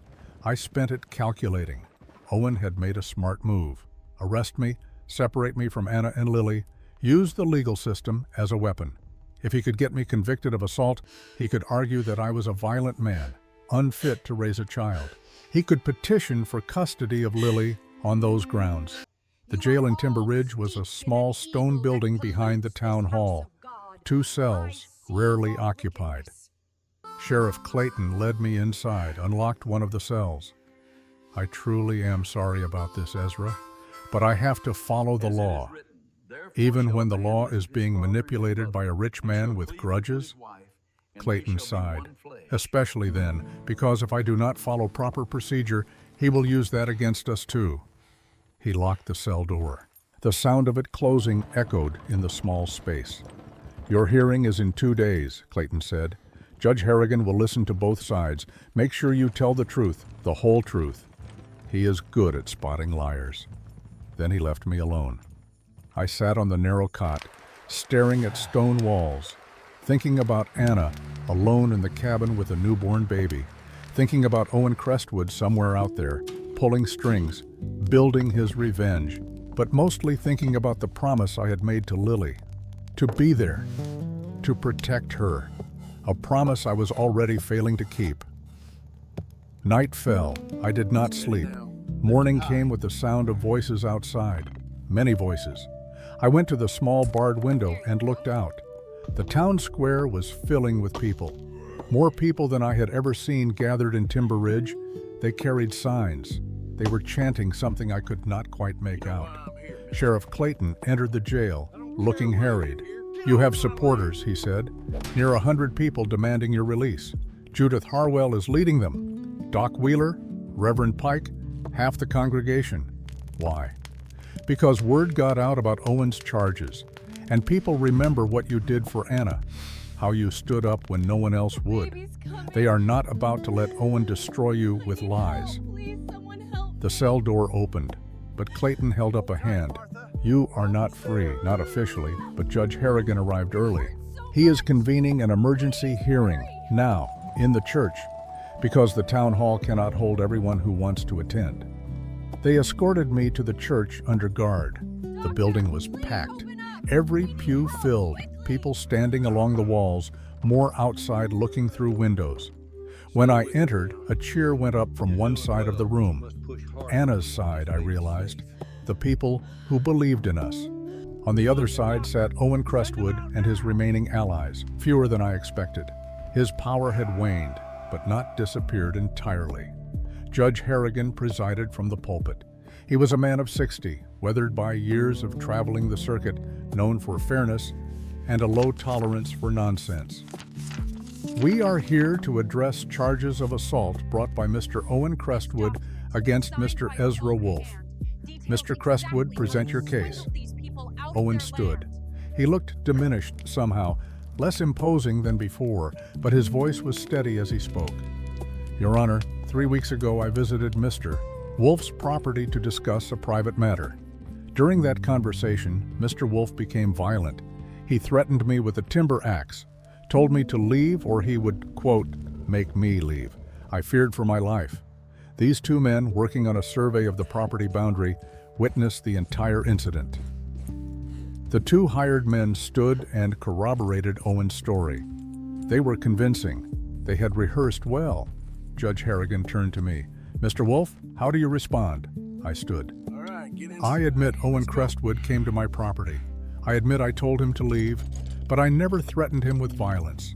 I was splitting wood when he arrived. I held an axe because I had been working, nothing more. And what was this private matter he wished to discuss? Here was the moment of truth. I could lie, could evade, but Judge Harrigan had a reputation for detecting dishonesty. He wanted me to annul my marriage to Anna. He offered me $10,000 to do so. I refused. He became angry and left. That is the entirety of our interaction. Murmurs rippled through the church. Why would Mr. Crestwood care about your marriage? The judge asked. Before I could answer, a voice called out from the back of the church. Because the child Anna carries is his, and he wants to control the situation. Every head turned. In the doorway stood a woman I did not recognize. She was elegant, well-dressed, with the bearing of someone accustomed to wealth and society. Judge Harrigan frowned. And you are? Eleanor Crestwood, Owen's wife. Though not for much longer, I have filed for divorce in Seattle. She walked down the center aisle, carrying a leather portfolio. She moved with purpose, with authority. When she reached the front, she turned to address the entire assembly. I came to Timber Ridge because I heard my husband had been arrested on assault charges. Imagine my surprise to discover he was the one bringing charges, not facing them. As she opened the portfolio. Your Honor, I have documented evidence of my husband's activities over the past 5 years. 4 women, including Anna Wolf, that he seduced and impregnated under false pretenses. Payments made to silence them, threats issued against those who resisted. Owen Crestwood is a serial predator who uses his wealth and position to escape consequences. Judge Harrigan took the documents. His face darkened as he read. Owen stood. This is irrelevant to the assault charge. My personal life has no bearing on whether Mr. Wolf threatened me. On the contrary, Eleanor replied. It establishes motive for fabrication. You want to destroy Mr. Wolf because he protected Anna from you, because he gave her and the child the legitimacy you refused to provide. This assault charge is revenge, nothing more. These witnesses saw the incident, Owen insisted. These witnesses, Eleanor said coldly, are men you hired. I have bank records showing payments to them 3 days ago, large payments. The timing is fascinating, is it not? Just before they suddenly remembered witnessing an assault. She handed more documents to Judge Harrigan. I took the liberty of investigating your witnesses, Your Honor. One has a criminal record for perjury, the other was fired from his last position for theft. Hardly credible. The judge studied the papers. Then he looked at Owen with an expression that could freeze water. "Mr. Crestwood, are you aware that bringing false charges is itself a crime?" Owen's composure finally cracked. "I am not bringing false charges. This man threatened me. I have witnesses." "You have paid liars." Judge Harrigan closed the portfolio. "I have seen enough. The charges against Ezra Wolf are dismissed with prejudice. Mr. Crestwood, you are fortunate I do not hold you in contempt and jail you myself. Get out of my sight." The church erupted. Cheers from one side, angry protests from Owen's few remaining supporters, but the noise washed over me. All I could think about was getting back to the cabin, to Anna and Lily. Judge Harrigan banged his makeshift gavel. "Order! There is more business to address." The crowd quieted. "Mrs. Eleanor Crestwood, I am granting you an emergency injunction. Owen Crestwood is hereby forbidden from approaching Anna Wolf, Ezra Wolf, or their child. Violation will result in immediate arrest. Furthermore, I am referring this matter to the Territorial Marshal for investigation into the assault on Deputy Sheriff Samuel Pike. I suspect we will find Mr. Crestwood's fingerprints all over that crime as well." Owen stood frozen, his world collapsing around him. Then he turned and fled the church. No one tried to stop him. Eleanor approached me. "Mr. Wolf, I apologize for my husband's actions. I hope someday you and Anna can forgive the pain the Crestwood name has caused." "You are not responsible for his choices," I said. "No, but I can try to make amends. I am donating a substantial sum to establish a fund for women in situations similar to Anna's, a place where they can find shelter and support without judgment. With your permission, I would like to name it in honor of your daughter. The Lily Fund." I did not know what to say. Anna would know. Anna would have the right words. "Ask Anna," I said. "It should be her decision as much as mine." Eleanor smiled. "I will, thank you." People crowded around me, offering congratulations and support, but I needed to leave, needed to get home. I pushed through the crowd, out of the church, to where Solomon waited. Someone had brought my horse from the jail. I mounted and rode out of Timber Ridge without looking back. The ride up the mountain had never felt longer. Every minute stretched. I pushed Solomon harder than I should have, driven by the need to see my family, to hold them, to know they were safe. The cabin appeared ahead. Smoke rose from the chimney. Everything looked peaceful. I dismounted, ran to the door, burst inside. Anna sat by the fire, Lily at her breast. She looked up, and her face transformed with relief and joy. "Ezra!" I crossed the room in 3 strides, fell to my knees beside her chair. I did not touch her, did not presume, but I needed to be close. "I am sorry I left you. I am sorry you were alone." "We were not alone," Anna smiled. "Judith Harwell came, Martha Wheeler, even Samuel Pike against his father's orders. They stayed with us, kept us company, made sure we had everything we needed. We were never alone, Ezra." Lily had finished nursing. Anna held her out to me. "Your daughter wants her father." I took Lily in my arms. She looked at me with those dark, serious eyes. 1 month old now, growing stronger every day. She made a small sound, not quite a cry. Recognition, maybe. "I promised I would come back," I told her. And I kept that promise. I will always keep my promises to you. Anna stood, moved closer. What happened in town? Owen lost. His charges were dismissed. Eleanor Crestwood provided evidence that destroyed his credibility. Judge Harrigan issued an order forbidding him from coming near us. Is it over then? Truly over? I think so. Owen has nothing left. No business, no reputation, no power. He is finished. Anna sagged with relief. Then she did something unexpected. She leaned against me, her head on my shoulder, careful not to disturb Lily between us. We stood like that, the 3 of us, bound together by circumstance and choice, and something that was beginning to feel very much like family. "Thank you," Anna whispered, "for fighting for us, for keeping your promises. I told you, I am not going anywhere." We stayed like that until Lily began to fuss, demanding attention. Anna took her back, settled into the chair to change her. I built up the fire, put coffee on, moved through the familiar routines of evening. But something had shifted. The threat that had hung over us was gone. Owen Crestwood was no longer a shadow waiting to strike. We were free. That night, after Lily was asleep in her cradle, Anna and I lay in bed, talking quietly. We had grown comfortable with this arrangement over the weeks. The awkwardness had faded into something easier.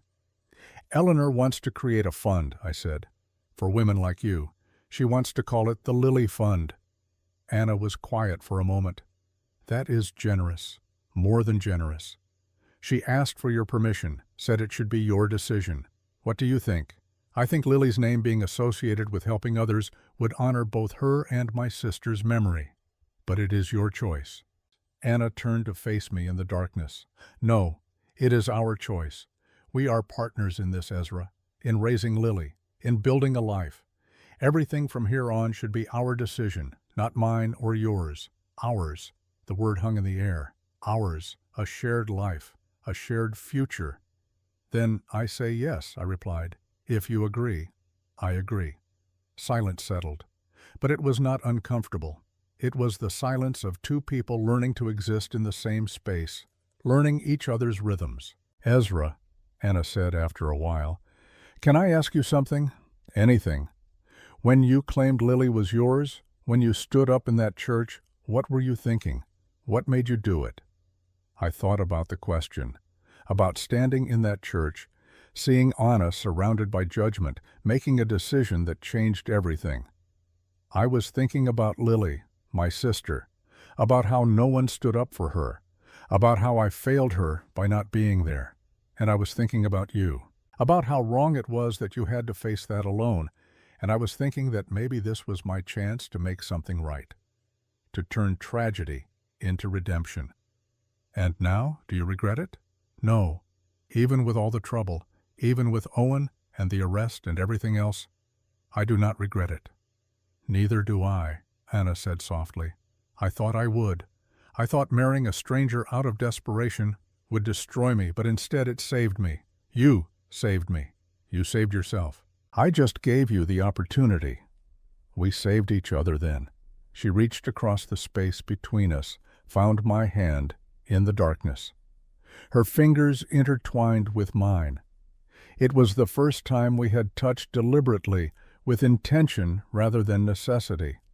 "Thank you for being a good man, Ezra Wolf. Thank you for taking a chance on a hermit who barely knew how to talk to people," she laughed quietly. "You are getting better at it." We fell asleep like that, hands linked, Lily breathing softly between us. A family not bound by blood or even by love yet, but bound by something just as strong: choice, commitment, the decision to show up every day and try. Outside, October wind moved through the pines. The first snow of winter was coming. I could smell it in the air. But inside the cabin, we were warm, we were safe, we were home. And for the first time in 15 years, I felt something I had thought lost forever: peace. The snow came 3 days later, transforming the mountain into something from a winter dream. Heavy flakes falling silent and thick, covering everything in white. Inside the cabin, we existed in our own small world. Fire burning constant, Lily growing stronger, Anna recovering fully. I spent those snowed-in days teaching Anna more mountain skills: how to skin a rabbit, smoke meat, render fat for candles. She taught me in return poetry, mathematics, the proper way to fold cloth to make it last longer. We learned each other. On the 4th morning, we woke to find the snow had stopped. The world outside sparkled under brilliant sun. And there was a visitor. Judith Harwell stood on our porch, having walked up the mountain through 2 feet of snow. She looked exhausted, but determined. "I need to speak with you both," she said. "It is important." We invited her in, gave her coffee and a place by the fire to warm herself. "Owen is gone," Judith said without preamble. "Left Timber Ridge 2 nights ago, but before he left, he made arrangements." My chest tightened. "What kind of arrangements?" "He has filed a petition with the territorial court, claiming that Lily is his biological daughter and demanding custody. His lawyers are arguing that your marriage was fraudulent, entered into under false pretenses to hide Anna's condition. They are saying you have no legal right to the child. Anna went pale. Can he do that, after everything? He can try. Judge Harrigan dismissed the assault charges, but this is a different court, different jurisdiction. Owen is using every legal avenue he has left. When is the hearing? I asked. 1 week, in Helena. The territorial judge will hear both sides and make a ruling. Judith looked at us with something like guilt. I came to warn you and to offer my help. I will testify on your behalf about what I know of Owen's character, about how you saved Anna when the rest of us condemned her. Why? Anna asked. Why help us now after what you did before? Judith's composure cracked. Because I did to you what this town did to my Margaret. I judged. I condemned. I was ready to drive you out to die, just like they drove my daughter out. And I have to live with that. The least I can do is try to make it right. She pulled an envelope from her coat. This is a letter from Eleanor Crestwood. She cannot attend the hearing. She has returned to Seattle. But she has provided a sworn affidavit detailing Owen's pattern of behavior. His lies, his affairs, his pattern of abandoning women and children. It might help. I took the letter. Thank you for coming all this way, for standing with us. It is what I should have done from the beginning. After Judith left, Anna and I sat in heavy silence. Lily slept in her cradle, unaware that her future hung in balance. We have to fight this, Anna said. We cannot let Owen take her. We will fight. But Anna, we need to be realistic. Owen has money, lawyers. We have the truth. Sometimes truth is not enough. Then what do we do? I thought about it. About the life we had built here in 6 weeks. About how Lily had become mine in every way that mattered. About how I would rather die than let Owen Crestwood raise my daughter. We tell the truth, I said. All of it. We hold nothing back. We show the judge what kind of man Owen is and what kind of family we are. And we trust that justice means something. The week passed in preparation. We gathered documents, letters, anything that might help our case. Reverend Pike wrote a letter attesting to our character. Doc Wheeler provided medical testimony about the circumstances of Lily's birth. Even Samuel Pike, still recovering from his injuries, prepared a statement about Owen hiring men to attack him. On the 7th day, we rode to Helena. It took us 2 days of travel, staying in a boarding house overnight. Lily was fussy from the journey, uncomfortable in unfamiliar surroundings, but Anna managed her with the patience she had developed over the past weeks. Helena was the territorial capital, larger and more imposing than Timber Ridge. The courthouse was a substantial brick building, official and intimidating. We entered to find Owen already there with his lawyers. 3 men in expensive suits carrying leather cases full of documents. Owen himself sat behind them looking confident. Our side of the courtroom was different. Me in my best clothes, which were still rough and worn. Anna in a simple dress, holding Lily. Judith Harwell and Doc Wheeler beside us. Samuel Pike in the back, still bruised but present. The territorial judge entered, Judge Margaret Kensington, a woman of 50 with sharp eyes and a reputation for fairness but also for strictness with the law. We are here to address the petition of Owen Crestwood regarding custody of the minor child currently in the care of Ezra and Anna Wolfe. Mr. Crestwood, present your case. Owen's lead lawyer stood. He was polished, articulate, devastating in his argumentation. Your Honor, the facts are simple, Mr. Owen Crestwood is the biological father of the child in question. DNA, while not provable in a court of law yet, can be established through witness testimony and timeline. Miss Anna Merrick became pregnant while involved with Mr. Crestwood. When she found herself in difficulty, she entered into a fraudulent marriage with Mr. Ezra Wolfe to hide her condition and give the child legitimacy. This marriage was not based on love or genuine commitment, but on deception. My client seeks only what is his right as the biological father, custody of his child. He presented evidence. dates proving Anna had been in Timber Ridge and involved with Owen before meeting me, letters Anna had written to Owen in the early stages of their courtship, testimony from Owen himself about their relationship. It was damning. Even though I knew the truth, watching the case unfold made our position seem hopeless. Then it was our turn. I had no lawyer. I stood before Judge Kensington and spoke from the heart. Your Honor, I am not a man of words. I am a man of action. 6 weeks ago, I stood in a church and claimed Anna's baby as mine. I did it to save her life. The town was going to drive her out into a Montana winter, pregnant and alone. That is a death sentence. I could not let it happen. I paused, gathering my thoughts. Owen Crestwood says he is the biological father. Maybe he is. I do not know, and I do not care. What I know is this. I have been there. I was there when Lily was born premature and fighting for every breath. I was there for the midnight feedings. I was there when she was sick. I was there every single day since she entered this world. Owen Crestwood was not. He chose to abandon Anna when she needed him most. He does not get to choose to be a father now that it is convenient. Judge Kensington listened without expression. Mr. Wolf, good intentions do not override legal rights. If Mr. Crestwood is indeed the biological father, he may have legitimate claim. Then let me present evidence of what kind of father he would be. I nodded to Doc Wheeler. He stood and provided medical testimony, not just about Lily's birth, but about the other women, the one in Butte who had come to him desperate and alone after Owen abandoned her, the one in Virginia City who tried to end her own life. Judith Harwell testified about Margaret, about how men like Owen destroyed women and walked away without consequence, about how she had spent 20 years living with the guilt of not protecting her own daughter. Samuel Pike testified about the beating, about Owen hiring men to commit violence, about a pattern of intimidation and abuse, and finally Eleanor Crestwood's affidavit was entered into evidence. 4 women, 4 pregnancies, 4 abandonments, a clear pattern of predatory behavior. Owen's lawyer objected repeatedly. This is character assassination, Your Honor. None of this is relevant to the custody question. But Judge Kensington disagreed. It is absolutely relevant. The question before me is not just who has biological claim, but who would serve the child's best interest.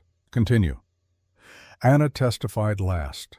She spoke about Owen's deception, about his promises and lies, about the $200 he gave her to handle it quietly, about how Ezra had shown her more genuine care in 6 weeks than Owen had in 5 months. When all testimony was complete, Judge Kensington called a recess. We waited 3 hours while she reviewed evidence and deliberated. When she returned, her face was grave. I have reached a decision, she said. This case presents a conflict between biological right and earned parenthood. Mr. Crestwood has proven biological connection to the child. However, he has also proven himself to be a man of questionable character who has repeatedly abandoned his responsibilities. Mr. Wolf, while not the biological father, has demonstrated commitment, care, and genuine love for this child. She paused.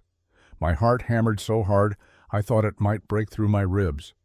In the territory of Montana, we have a legal principle that the best interest of the child supersedes all other considerations. Based on the evidence presented, I find that placing this child with Owen Crestwood would be detrimental to her welfare. His pattern of abandonment, his current legal troubles, and his demonstrated inability to provide stable care make him unfit. Owen stood. This is an outrage. Sit down, Mr. Crestwood, or I will hold you in contempt. Judge Kensington's voice cracked like a whip. Owen sat. However, the judge continued, I cannot simply ignore biological connection. Therefore, I am issuing the following ruling. Full custody of the minor child, Lily Wolf, is granted to Ezra and Anna Wolf. Mr. Crestwood's parental rights are terminated based on abandonment and unfitness. He will have no visitation rights and no claim to the child now or in the future. Relief flooded through me so intense I had to grip the table to stay standing. Furthermore, Judge Kensington continued, I am issuing a permanent restraining order. Mr. Crestwood is forbidden from approaching the Wolf family or attempting to contact the child. Violation will result in immediate arrest and imprisonment. She looked directly at Owen. Mr. Crestwood, you had a chance to be a father. You chose money and reputation over responsibility. That choice has consequences. Live with them. She brought down her gavel. This case is closed. The courtroom erupted. Owen's lawyers immediately began talking about appeals, but Judge Kensington shut them down. I am also referring Mr. Crestwood's actions to the Territorial Marshal for investigation into conspiracy to commit assault. I suggest you focus on keeping your client out of prison rather than pursuing lost causes. Anna collapsed against me, sobbing with relief. Lily, disturbed by the noise, began to cry. I took her from Anna's arms, held her close. It is over, I whispered. You are ours. Forever. Judith Harwell was crying. Doc Wheeler shook my hand so vigorously I thought he might break it. Samuel Pike clapped me on the shoulder, grinning despite his still healing injuries. Owen Crestwood sat alone on his side of the courtroom, abandoned by even his lawyers. He looked at us once. I saw hatred there, but also defeat. He stood and left without a word. We stayed in Helena one more night, celebrating quietly in our boarding house room, Anna, Lily, and I. A family that had been forged in crisis and tested by fire. A family that had survived. We can go home now, Anna said. Really home. Without fear. Yes, she looked at me. Ezra, I need to ask you something, and I need you to be honest. Always. You married me out of obligation, out of guilt over your sister. You claimed Lily to save us. But what about now? What about tomorrow and next week and next year? What are we really? Are we truly married, or are we just two people living together for convenience? It was the question I had been avoiding, the question that mattered most.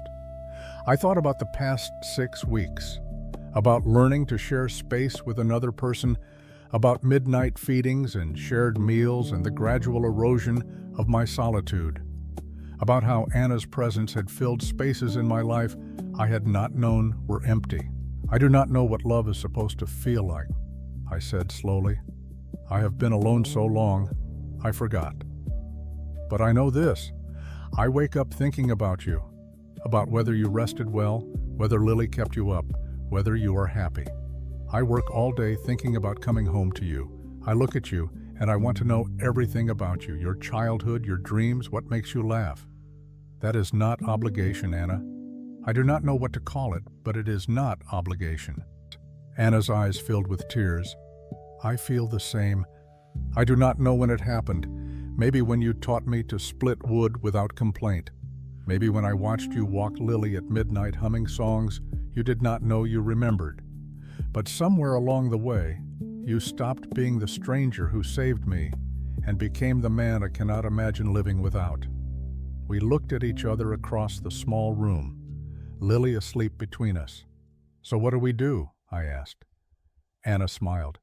We choose each other every day. We stop pretending this is temporary or convenient. We admit that what we have is real, and we see where it leads.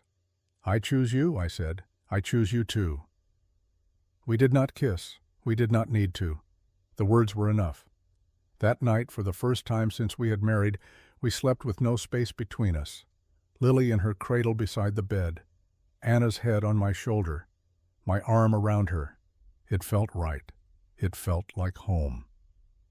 In the morning, we began the journey back to Timber Ridge, back to our cabin on the mountain, back to the life we were building one day at a time. The territory of Montana stretched around us, vast and wild. Winter was settling in for real now, snow on the high peaks, ice on the creeks, the world turning white and cold. But we had each other, and that was enough to keep any winter at bay. 2 weeks had passed since the courthouse in Helena. 2 weeks since Judge Kensington declared Lily ours forever. 2 weeks since we rode back to Timber Ridge as a family acknowledged by law and protected by the courts. But something had changed between Anna and me. Or perhaps nothing had changed, and that was the problem. We existed in our cabin like two people sharing space rather than sharing life. Polite, careful, dancing around the question neither of us wanted to ask. I woke each morning before dawn, built the fire, made coffee. Anna woke when Lily woke, nursed her, moved through the routines of motherhood with quiet competence. We ate breakfast together. We spoke about practical things, the weather, the dwindling food stores, whether we needed more firewood. We did not speak about us. At night we lay in the same bed, Lily between us in her cradle, and the distance felt wider than the Grand Canyon. I told myself it was enough. We had won. Lily was safe. Owen was gone. We had everything we fought for. But Anna's eyes told a different story. She looked at me sometimes with a question I could not answer, and I looked away because I did not know how to be what she needed. The third Tuesday after our return, I was splitting wood behind the cabin when I heard hoof beats.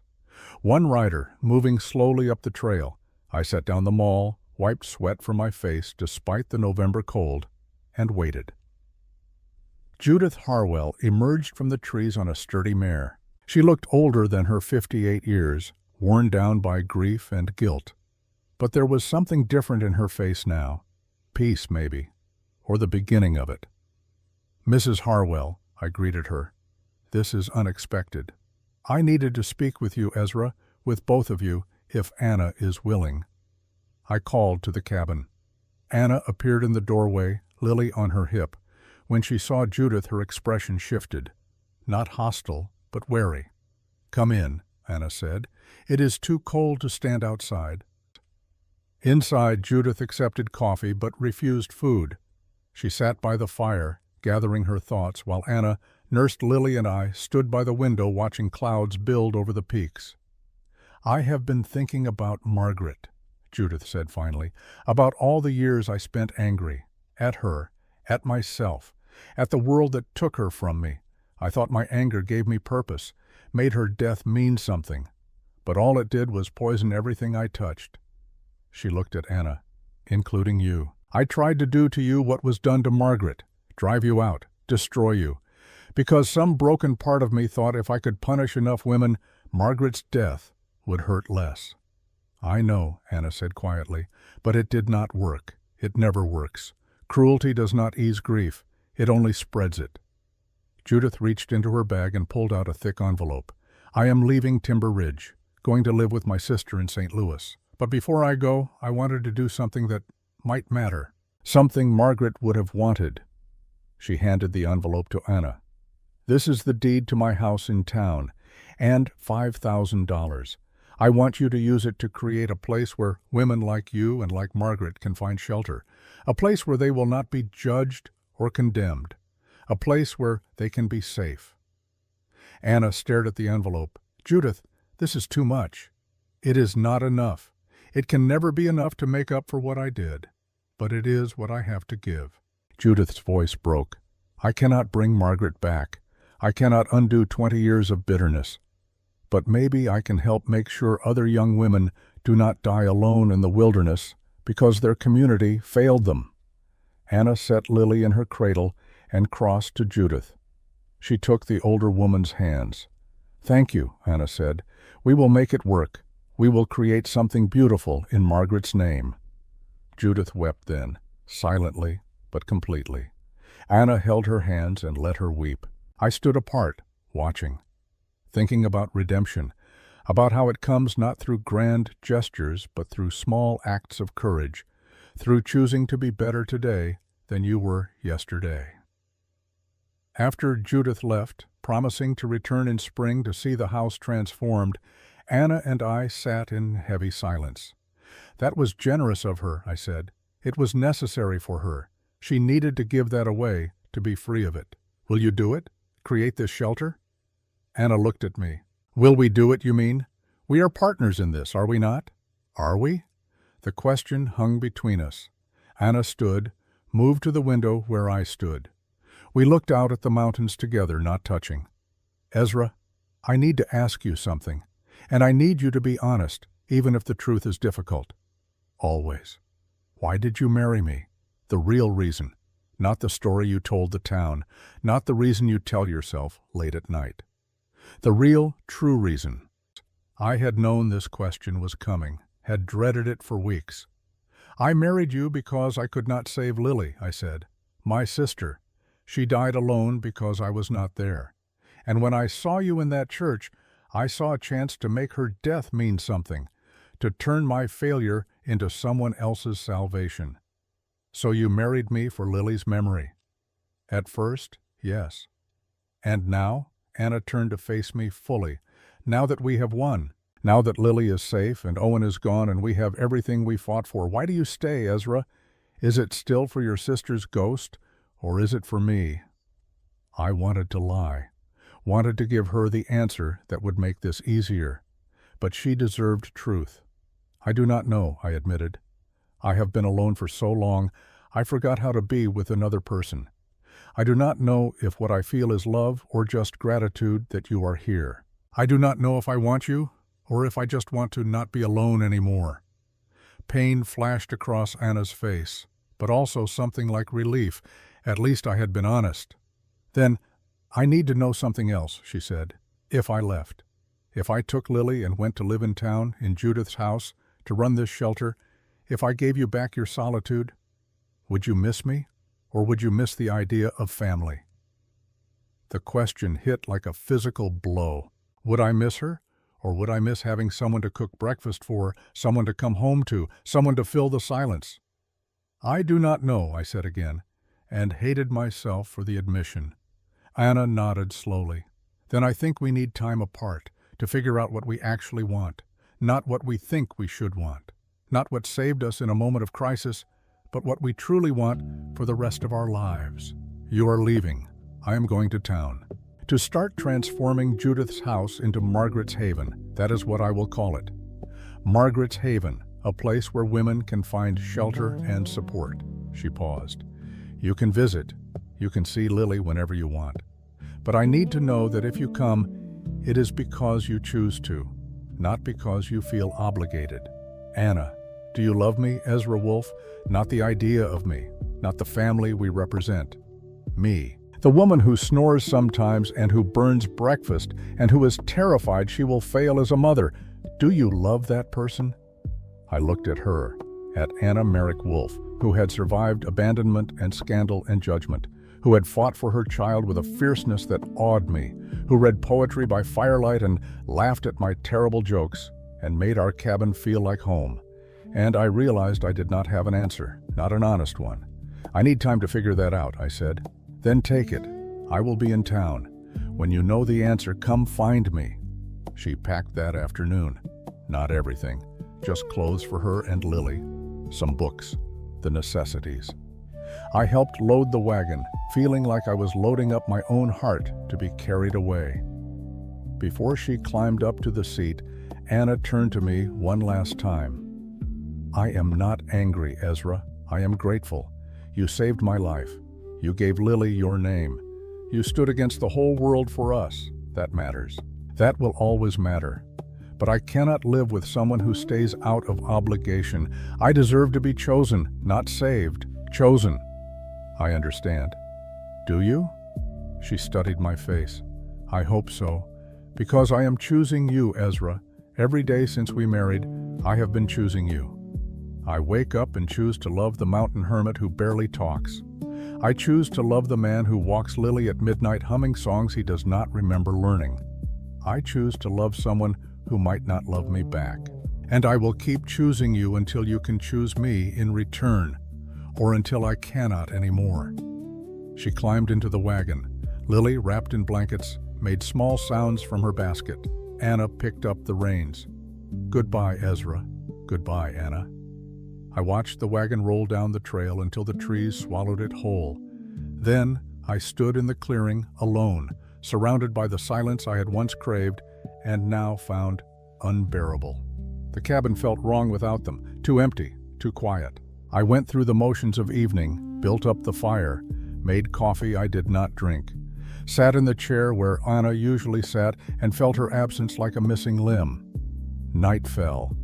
I did not light lamps, just sat in firelight, thinking about what I had lost and what I might still lose if I could not answer Anna's question.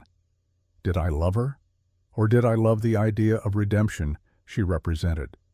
I thought about the past 2 months, about teaching Anna to split wood and her teaching me poetry, about midnight feedings where we would pass Lily back and forth, both exhausted, both committed, about the morning I woke to find Anna watching me sleep and the gentle smile on her face when our eyes met. I thought about the fear I felt when she went into labor, the relief when she survived, the wonder when I first held Lily. Were those feelings about Anna specifically, or about having a family in general? I did not know, and the not knowing consumed me. 3 days passed. I worked like a man possessed, chopping wood until my hands bled, hunting from dawn to dusk, anything to avoid sitting still and thinking about the empty cabin. On the 4th day, as evening approached, I heard hoofbeats again. Judith Harwell returned, but this time she did not come to the door. She stood in the clearing, holding her horse's reins, waiting for me to come to her. I walked out. "Mrs. Harwell, I thought you might need company, or at least someone to tell you what a fool you are being." Despite everything, I almost smiled. "You are direct. I am old. I do not have time for subtlety." She tied her horse and sat on the porch step without invitation. I sat beside her. "Anna came to see you," I guessed. "She did. She is working miracles with my old house. Already has 2 women staying there. She is exactly what Margaret's Haven needs." "I am glad." "But she is not happy. She smiles, she works. She cares for Lily and for the women who come to her. But she is not happy." "I know." "Do you? Do you know that she cries at night when Lily is asleep? That she sits on the porch looking toward the mountains, waiting for you to come? Do you know that you are breaking her heart every day you stay up here alone?" She is the one who left. Judith turned to look at me with eyes that had seen too much sorrow to tolerate lies. "She left because you could not give her an answer, because you would not choose her. Anna is many things, Ezra, but she is not desperate. She will not beg you to love her. She will wait, but not forever. I do not know if what I feel is enough. What do you feel?"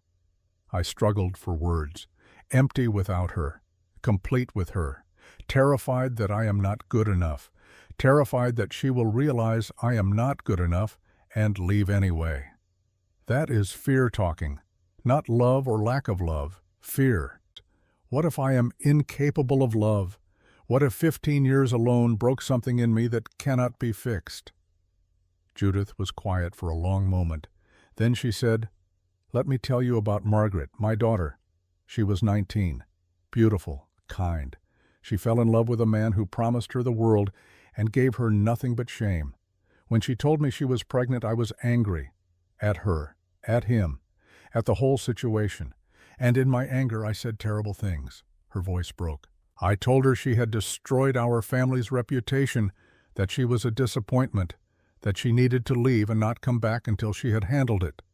I was thinking about myself, about what people would say, not about my daughter who was terrified and needed her mother." Tears ran down Judith's weathered face. She left, and 2 weeks later, they found her body in the woods. She had tried to give birth alone, did not survive. Neither did the baby, a boy. I never even got to meet my grandson. I am sorry. I spent 20 years blaming everyone except myself, the man who abandoned her, the town that judged her, God for taking her. But the truth is, I killed her. My rejection killed her as surely as if I had pushed her off a cliff. Judith turned to face me fully. "You asked if you are capable of love. I will tell you something.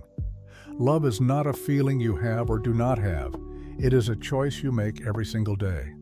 I loved Margaret. But on the day that mattered most, I chose pride over love. I chose my reputation over my daughter. And she died because of that choice." "What are you saying?" "I am saying you love Anna. I see it in every word you speak about her. In the way you built that cradle for Lily. In the way you look toward town like you are looking toward home. You love her. But you are choosing fear over love. And if you keep choosing fear, you will lose her. Just like I lost Margaret." The words hit home, hard. How do I stop being afraid? I asked. You do not. You just choose love anyway. You choose Anna every day, even when it is scary, even when you think you might not be good enough. You choose her and you show up and you try. That is what love is. Not perfection, not certainty, just choosing and showing up and trying. Judith stood. I am going back to town tomorrow, leaving for St. Louis next week. But before I go, I wanted to tell you something. You gave Anna and Lily a chance at life. Do not waste that gift by being too scared to actually live it with them. She mounted her horse and rode away, leaving me alone with her words. I sat on the porch as night fell. The mountains stretched around me, familiar and cold and lonely. This was what I had chosen for 15 years, this isolation, this safety. But it was not what I wanted anymore. I thought about Anna looking toward the mountains, about Lily growing up asking where her father was, about the life I could have if I was brave enough to choose it. And I thought about my sister Lily, about the promise I made at her grave, to make her death mean something, to turn tragedy into redemption. Saving Anna had been part of that promise, but only part. The rest was this: learning to love again, learning to be part of a family, learning that redemption was not just about grand gestures, but about daily choice. I went inside, packed a bag, wrote a note and left it on the table in case anyone came looking. Then I went to the back of the cabin, to the loose floorboard where I had hidden something 15 years ago. I pulled up the board and reached into the space beneath. My fingers found what they were looking for, a small wooden box. I carried it outside to my horse, mounted, and began the ride down to Timber Ridge. It was full dark by the time I reached town. Lights glowed in windows. The church steeple rose black against the stars. And at the edge of town, in what had once been Judith Harwell's house, light blazed from every window. I tied my horse and walked to the door. Before I could knock, it opened. Anna stood there, Lily asleep on her shoulder. She looked surprised, hopeful, afraid to be hopeful. Ezra, can I come in? She stepped aside. The house was transformed. What had been one woman's home was now a refuge. Beds lined the walls, a large kitchen table for communal meals, books and supplies organized neatly, and in the corner, two women I did not recognize, watching me with curiosity. This is Margaret's haven, Anna said. What we are building. It is beautiful. What are you doing here? I looked at the women in the corner. Can we speak privately? Anna led me to a small office off the main room. She laid Lily gently in a bassinet, then turned to face me. Well? I held out the wooden box. This belonged to my sister. I have been carrying it for 15 years, never opened it, too afraid of what I might find inside. Why are you showing me this? Because I opened it tonight, and I need to tell you what was in it. I opened the box. Inside was a letter, yellowed with age, and a small carved bird. Lily made this bird herself. She was going to give it to her baby, the baby who died with her. I touched it gently, and she wrote this letter, to me, the one I never got in time. I unfolded the letter, the paper cracked with age. I read it aloud. Dear Ezra, if you are reading this, then I am probably gone. The baby too. I am sorry. I tried to be strong, but I was not strong enough. Please do not blame yourself. You were working to help us. You were being the best brother you knew how to be. I am writing this so you will know something. The man who got me pregnant was not who I said. I lied to protect you. I knew if you knew his real name, you would have killed him. And I could not let you ruin your life for my mistake. I paused, emotion thick in my throat. But I need you to promise me something, Ezra. Promise me you will not let my death make you hard. Promise me you will still believe in love, still believe in family, still believe that people can be good and kind and worthy of trust. The world took that from me. Do not let it take it from you too. Live, Ezra. Live a big, full, beautiful life. Fall in love. Have children. Be happy. Make my death mean something by refusing to let it destroy you. I love you. Your sister, Lily. I folded the letter carefully. I failed her. I let her death destroy me.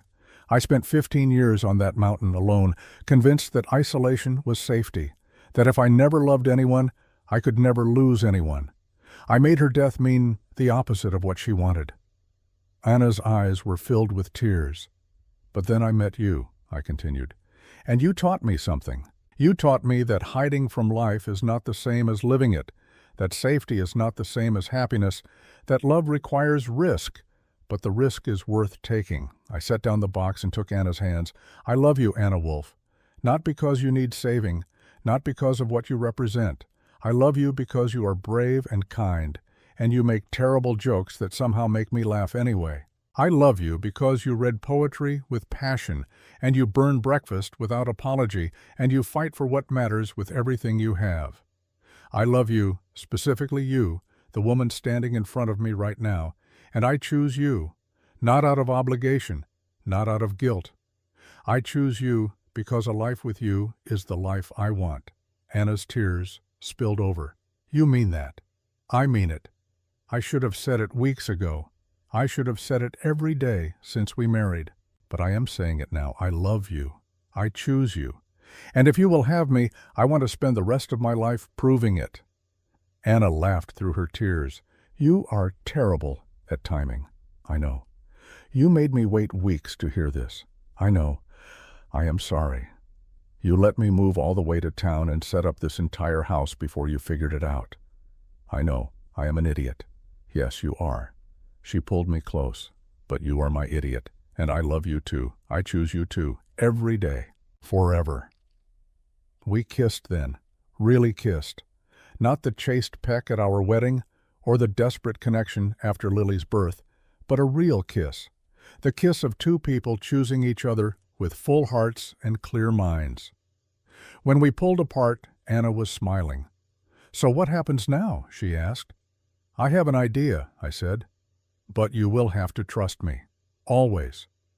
Spring came to Montana Territory with the sudden violence of rebirth. Ice broke. Creeks roared. The land transformed from white to green almost overnight. Aspen leaves emerged like small miracles. Wildflowers carpeted meadows.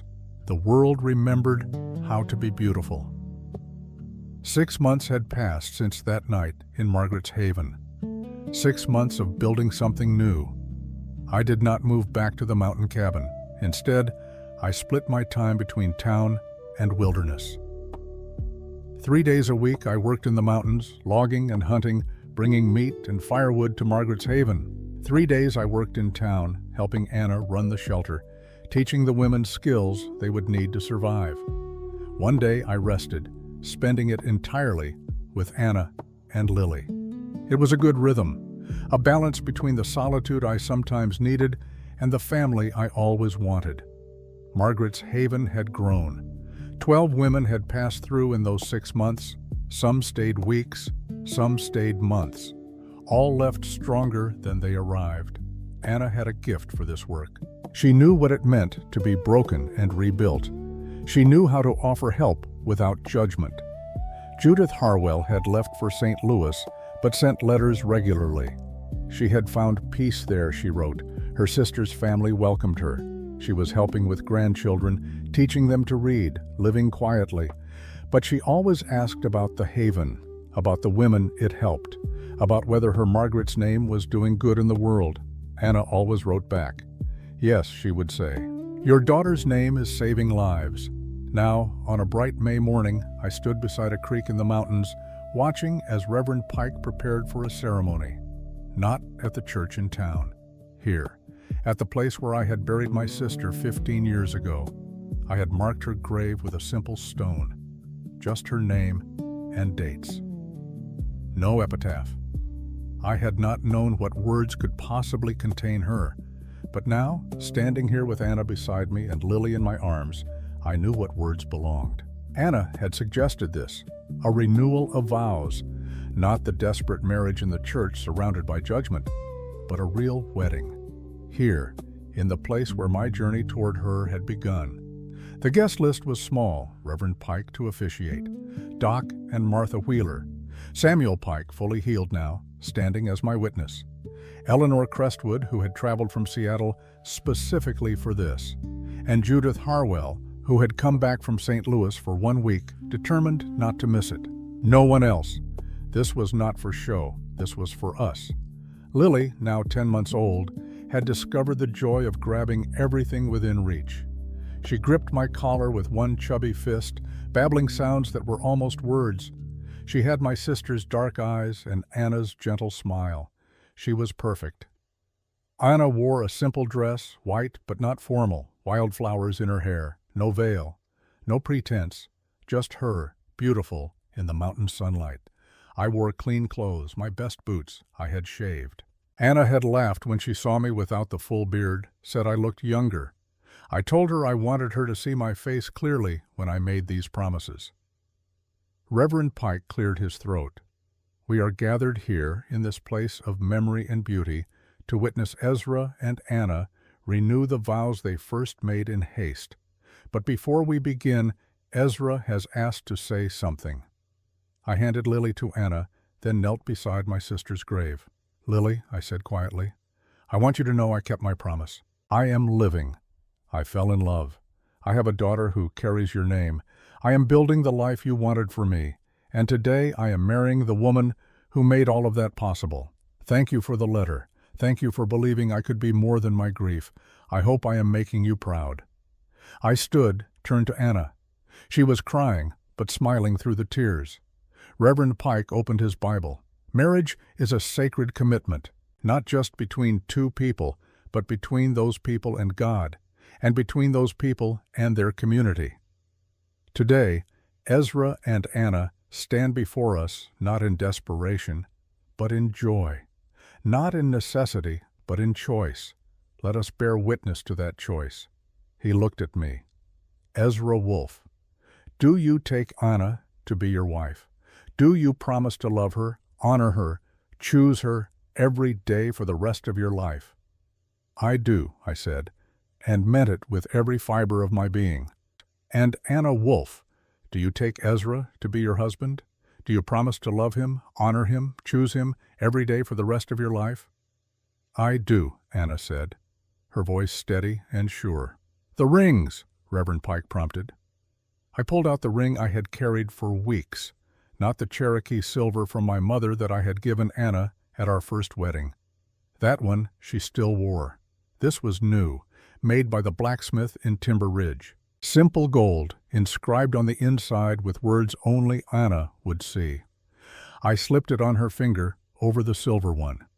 With this ring, I choose you, I said. Anna pulled out her own ring. I had not known she was bringing one. She slipped it on my finger, the first ring I had ever worn. With this ring, I choose you, she echoed. By the power vested in me, I pronounce you husband and wife. Again. And this time, may it be forever. We kissed. Gentle at first, then deeper, a promise sealed. Lily, caught between us, squealed with delight. We broke apart laughing. The small gathering cheered. Martha Wheeler had brought a basket of food. We spread blankets by the creek and ate in the spring sunshine. It was the best wedding feast I could imagine. Simple, real, surrounded by people who mattered. As the afternoon stretched toward evening, Eleanor Crestwood approached Anna and me. I have something for you, she said. She pulled out a legal document. This is the deed to Owen's timber mill. After the divorce was finalized, the court awarded me half of all marital assets. I am giving you the mill. Anna stared. Eleanor, we cannot accept that. You can and you will. I have no use for it. I am returning to Seattle permanently. But you two, you could run it. Provide employment for the women at Margaret's Haven. Give them skills and income. Turn something Owen built on exploitation into something good. I looked at Anna. She looked at me. We had the same thought. We will accept, I said, but on one condition. We run it together. You, us, and any woman from the Haven who wants to learn. We make it a cooperative. Everyone who works there shares in the profits. Eleanor smiled. Owen would hate that, which makes it perfect. I accept. As the sun touched the western peaks, people began to leave. Reverend Pike back to town for evening service, the Wheelers to their home. Samuel Pike to his duties, Eleanor to her hotel. Judith Harwell lingered. She knelt by Lily's grave, placed a small bouquet of wildflowers on the stone. "Thank you," she whispered, "for your brother, for your namesake, for the second chance." Then she stood, hugged Anna, hugged me, and left. We were alone, just Anna, Lily, and me. "Should we head back to town?" Anna asked. I looked at the mountains. At the cabin, I still maintained 7 miles up the trail. At the wilderness, I loved. "I have a better idea," I said. "Let us stay at the cabin tonight, just the 3 of us. I want to show Lily where her father learned to live, and I want to spend our wedding night in the place where our story really began." Anna smiled. "I would like that." We rode up the mountain as evening fell. The cabin stood exactly as I had left it, small, simple, but ours. Inside, I built a fire while Anna nursed Lily. We ate the leftover food from the wedding feast. We talked about the timber mill, about Margaret's Haven, about the future we were building. When Lily fell asleep, Anna and I sat by the fire, her head on my shoulder, my arm around her. "Are you happy?" she asked. "More than I ever thought possible." "Good, because I have something to tell you." I felt her tense slightly. "What is it?" "I am pregnant." The words took a moment to register. Then joy flooded through me, so intense I could barely breathe. "You are certain?" "Doc Wheeler confirmed it yesterday. I am about 2 months along, due in December." A baby, our baby, mine biologically, ours in every way. "That is—" I could not find words. "Are you happy?" Anna asked. "I know we did not plan this." Happy does not begin to cover it. I kissed her forehead, her cheeks, her lips. "I am beyond happy. I am blessed. Lily will be a big sister. She will be excellent at it." We sat in contented silence, watching the fire burn low. Outside, night settled over the mountain. Inside, we were warm and safe and together. "Ezra," Anna said after a while, "do you ever think about how differently things could have gone? If you had not stood up in that church, if I had been driven out, sometimes, I would be dead, Lily would be dead, none of this would exist. But it did happen, and you are alive, and we are here. That is what matters. Do you believe in fate, that we were meant to find each other?" I thought about it, about the chain of events that led to this moment. My sister's death, Anna's arrival in Timber Ridge, Owen's betrayal, my decision to speak up. "I believe in choice," I said. "I believe we were given a chance, and we chose to take it. We chose each other. Every day since then, we have been choosing each other. That is not fate. That is commitment."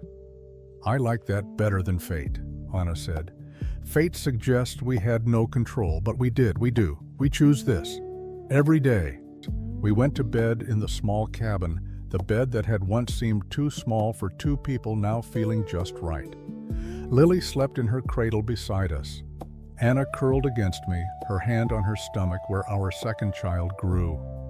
And I thought about promises, about the promise I made to my sister at her grave 15 years ago, about the promise I made to Anna in the church 6 months ago, about the promise I renewed today by the creek. Promises were everything. Promises kept, promises chosen. Promises lived every single day. The mountain stood eternal outside, but inside this cabin, something eternal was being built as well. A family. Not perfect. Not without struggle, but real and chosen and loved. I closed my eyes and slept, and dreamed of the future. 2 years later, summer 1880. I stand in the clearing behind Margaret's Haven, watching chaos unfold with the patience of a man who has learned that chaos is just another word for family. Lily, now 2.5, chases chickens around the yard with the determination of a general commanding troops. She has my stubbornness and Anna's intelligence, a combination that exhausts everyone around her. But she is loved, fiercely, by everyone who knows her. Thomas Ezra Wolfe, 16 months old, sits in the dirt making mud pies and eating approximately half of them. He has Anna's gentle nature and my size. Already he is big for his age, solid and strong. Anna is pregnant again. 4 months along. We are hoping for another girl this time, though we will be grateful for whoever arrives. The timber mill runs successfully. 15 women now work there, learning skills, earning wages, building futures. We split profits evenly. No one goes hungry, no one goes without. Margaret's Haven houses 8 women currently, some pregnant, some recently delivered, all finding their feet after the world tried to knock them down. Anna runs it with grace and strength, helped by Martha Wheeler and 3 other women from town. Judith Harwell visits twice a year, brings gifts for the children, helps with the accounts. She has found peace in St. Louis, but says Timber Ridge will always be home, because Margaret's memory lives here now, in service rather than sorrow. Eleanor Crestwood sends letters and money. She remarried, we learned. A good man this time, a schoolteacher in Seattle. She is happy, and she thanks us in every letter for giving Owen's wealth a better purpose. Owen himself vanished. Some say he went to California. Others claim he returned east. No one knows for certain, and no one cares. He is a ghost, less than a ghost. A cautionary tale mothers tell their daughters about men who make promises they have no intention of keeping. As for me, I split my time. 3 days in the mountains, logging and hunting. 3 days at the mill, teaching skills and managing operations. 1 day with my family, exclusively theirs. It is a good life, better than I ever imagined possible. Lily runs up to me now, chicken feathers in her hair, grinning. "Papa, I catched one." "Caught one," Anna corrects gently from where she sits on the porch, shelling peas. "Caught one," Lily repeats proudly. "Did you? What will you do with it now?" Lily considers this. "Let it go, so I can catch it again tomorrow." Wisdom beyond her years. Samuel Pike rides up, now the full sheriff since Sheriff Clayton retired last year. He dismounts, tips his hat to Anna, grins at me. "Came to tell you the territorial governor is coming through next month," he says. "Wants to visit Margaret's Haven, heard about what you are doing here, thinks it might be a model for other communities." "We will welcome him," Anna says. "Also," Samuel continues, "I am getting married. Rachel Moore, the schoolteacher. We would be honored if you would stand with me, Ezra." "I would be glad to." After Samuel leaves, Anna and I sit together on the porch while the children play. The sun is setting, painting the mountains in shades of gold and crimson. "Do you ever miss it?" Anna asks. "The solitude, the mountain, being alone." "Sometimes," I admit. There are moments when the noise gets overwhelming, and I think about the quiet of the cabin. But then Lily laughs, or Thomas grabs my hand, or you smile at me, and I remember that solitude was never peace. It was just hiding. And now? Now I have peace, real peace, the kind that comes from showing up every day and choosing the people you love and being chosen in return. Anna takes my hand. "I am glad you showed up that day, in the church, when the whole town was ready to condemn me. So am I.